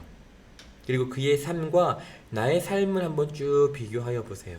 그게 아브라함이 되었든 이삭이 되었든 야곱이 되었든 뭐 어떤 또 누가 되었든 요셉이 되었든 혹은 뭐 사라가 되었든 또 하갈이 되었든 이 이름 한 사람을 정하여서 그의 삶과 나의 삶을 한번 쭉 비교해 보세요. 그리고 그것을 기반으로 나는 하나님 앞에 앞으로 어떻게 살아가야 할 것인가, 하나님과의 그 약속과 결단의 내용들을 한번 종이 프린트물에 빈 공간에 한번 적어보시면 참 좋겠습니다. 네, 이제 모든 것이 마무리되었습니다. 창세기 46장, 50장, 1장으로부터 50장까지의 말씀을 정리하게 되어지는데요. 마무리하면서 여러분들과 아주 짧게 어떤 말씀들을 나누면 좋을까라는 이야기를 고민하다가 제가 좋아하는 책 한 권이 있는데 예수 믿으면 행복해질까? 라고 하는 책 한 권이 있어요. 그러니까 에세이, 굉장히 짧은 에세이 같은 책인데 너무나 편안하게 볼 수 있는 에세이 같은 책인데 이 책에 다음과 같은 내용이 쓰여져 있거든요. 제가 여기 배경화면에는 준비하지 않았는데 프린트물을 보시면은 맨 마지막 면에 이렇게 쓰여져 있는 것을 보게 되어집니다. 하나님 밖에서 하나님 안으로 들어가는 것보다 하나님 안에서 하나님 안으로 들어가는 것이 제겐 훨씬 더 어려웠습니다. 하나님을 믿는 것보다 하나님을 제대로 믿는 것이 훨씬 더 어려웠다라는 말입니다. 라고 하는 이철환 작가가 쓴 예수 믿으면 행복해질까? 라고 하는 그 책에 나가는 말로 쓰여져 있는 것을 보게 되어지거든요. 여러분 이철환 작가라고 아실지 모르겠습니다. 그 기독교 서적, 일반 서적으로도 굉장히 유명한데 연탄길이라고 하는 책을 썼던 유명한 작가이죠. 이 이철환 작가가 고백한 내용이에요. 지금 우리가 머무르고 있는 곳이 어디인지 고민하게 만드는 문장이죠. 나는 지금 하나님 안에 머물고 있는가? 아니면 여전히 하나님 주변에서 기웃기웃 거리고 있는가? 우리에게 도전을 주는 말씀이 되기도 합니다. 하나님 안으로 깊이 들어가는 우리 모두가 되어지길 간절히 소망합니다. 하나님을 제대로 믿고 하나님께서 우리 가운데 허락해 주신 그 말씀들을 붙들고 말씀으로 살아가는 우리 모두가 될 수 있으면 참 좋겠습니다. 지난 3개월간 여러분들 정말 고생하셨고요. 긴 듯하지만 또 짧았던 시간, 아쉬웠던 시간이었습니다. 이제 주신 은혜대로 살아가는 일만 우리 가운데 남았죠. 힘내십시오. 우리 한번 제대로 하나님을 믿어볼 수 있으면 좋겠습니다. 라고 마무리하는 말을 프린트물 가운데 적어보았어요. 네, 이제 진짜 마무리하도록 하겠습니다. 12번의 강의를 진행할 수 있도록 또 준비하여 주시고 도와주신, 또 강의를 진행할 수 있도록 준비하여 주신 우리 성서대학 또 임원분들께 정말 감사의 말씀 전하겠고요. 그리고 무엇보다 더 감사드리는 것은 이 강의, 온라인 강의를 듣기 위하여서 카톡방에 초대되어지고 자원하는 마음으로 함께 자리에 나아오시고 그 은혜들을 함께 흘려보낼 수 있도록 또 참여해 주신 성도님들께, 청혼의 가족 여러분들께 다시 한번 깊은 감사의 말씀 전해드립니다. 그리고 한 가지 또 안내를 드리자고 한다면, 이제 종강 선물 커피 쿠폰으로 하실 것인가 아니면은 우리가 강의했던 책자로 하실 것인가 신청을 받게 되었는데, 신청은 종료되었고 이제 인쇄 들어갔습니다. 32분이 신청하셔서 32권 인쇄를 들어가게 되었고요. 이건 어떠한 것들이 제본되어 있냐면은, 기존에 여러분들께 프린트물로 나누어 드렸잖아요, 제가. 근데 그 프린트물은 여러분들이 보실 수 있도록 빈 칸과 줄들이 치어져 있는 프린트물들을 드리긴 했는데, 나중에 한번 책을 함께 공부했던 것들을 다시금 쭉 돌아보게 되어질 때에, 그것보다 중간중간 각각의 말씀들에 대한 짧은 메시지들이 들어가 있는 것이 조금 더 좋을 수도 있겠다라는 생각이 들어서, 저는 강의할 때 강의안을 제가 따로 만들었거든요. 강의안을 따로 만들었는데, 제가 보았던 강의안 그대로를 출력을 하여서 그걸 그대로 여러분들께 책자로 만들어서 드리게 되었어요. 그래서 아마 중요한 부분은 더 두꺼운 글씨체로, 볼드체로 꼭 여러분들께 전달해야겠다라는 것들은 체크되어진 것들도 있고요. 줄이 쳐져 있는 부분들도 있을 것이고요. 때로는 폰트, 글씨체가 다른 부분들도 있고요. 그래서 여러분들께 다양한 모습으로 전달해드려야겠다는 생각 때문에 그런 식으로 제가 강의안을 만들었었는데, 그 강의안이 출력이 되어져서 여러분들께 나눠지게 될 것입니다. 보니까 거의 한 150페이지 정도 나왔더라고요. 책 한 권 나왔습니다. 나중에 여러분들 창세기 말씀을 보게 되시거나 그러실 생각이 나실 때 한 번쯤 열어보시면 그때 참 도움이 되면 좋겠다 라는 생각들을 해보게 되어집니다. 한 분 한 분 찾아뵙지 못하고 인사드리지 못해서 너무 죄송하고, 대신에 이 책자 32권의 책자가 나오게 되어지면 여러분들께 카톡 보내드릴게요. 그러면 언제 어디서 수령하게 되어질지 이렇게 안내를 드릴 텐데, 그때 한 번이라도 얼굴을 한 번쯤 뵐 수 있으면 좋겠습니다. 그리고 이제 김재영 목사님이랑 이야기를 나누다 보니까 신청하셨는데 아직 책을 찾아가지 않으신 분들이 너무 많다고 하더라고요. 여러분 주일이나 수요일이나 이렇게 오가시면서 그 책 신청하셨으면 가져가셔야 되잖아요. 재고로 남아있는 거 아니니까 꼭 김재영 목사님께 연락 주시고 저에게 연락 주셔서 이 신청하신 책들은 꼭 다시금 기념으로 소장하실 수 있도록 찾아가실 수 있으면 너무나 좋겠습니다. 네, 기도하고 그러면은 12번째 강의 마치도록 하겠습니다. 기도하겠습니다. 사랑이 많으신 아버지 하나님, 12번의 강의를 달려왔습니다. 이 모든 것이 하나님의 영광임을 드러나게 되어집니다.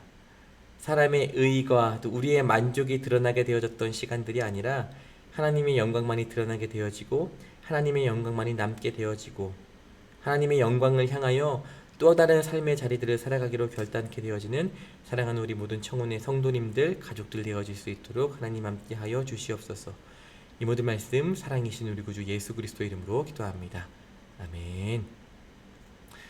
정말 고생하셨습니다. 사랑합니다.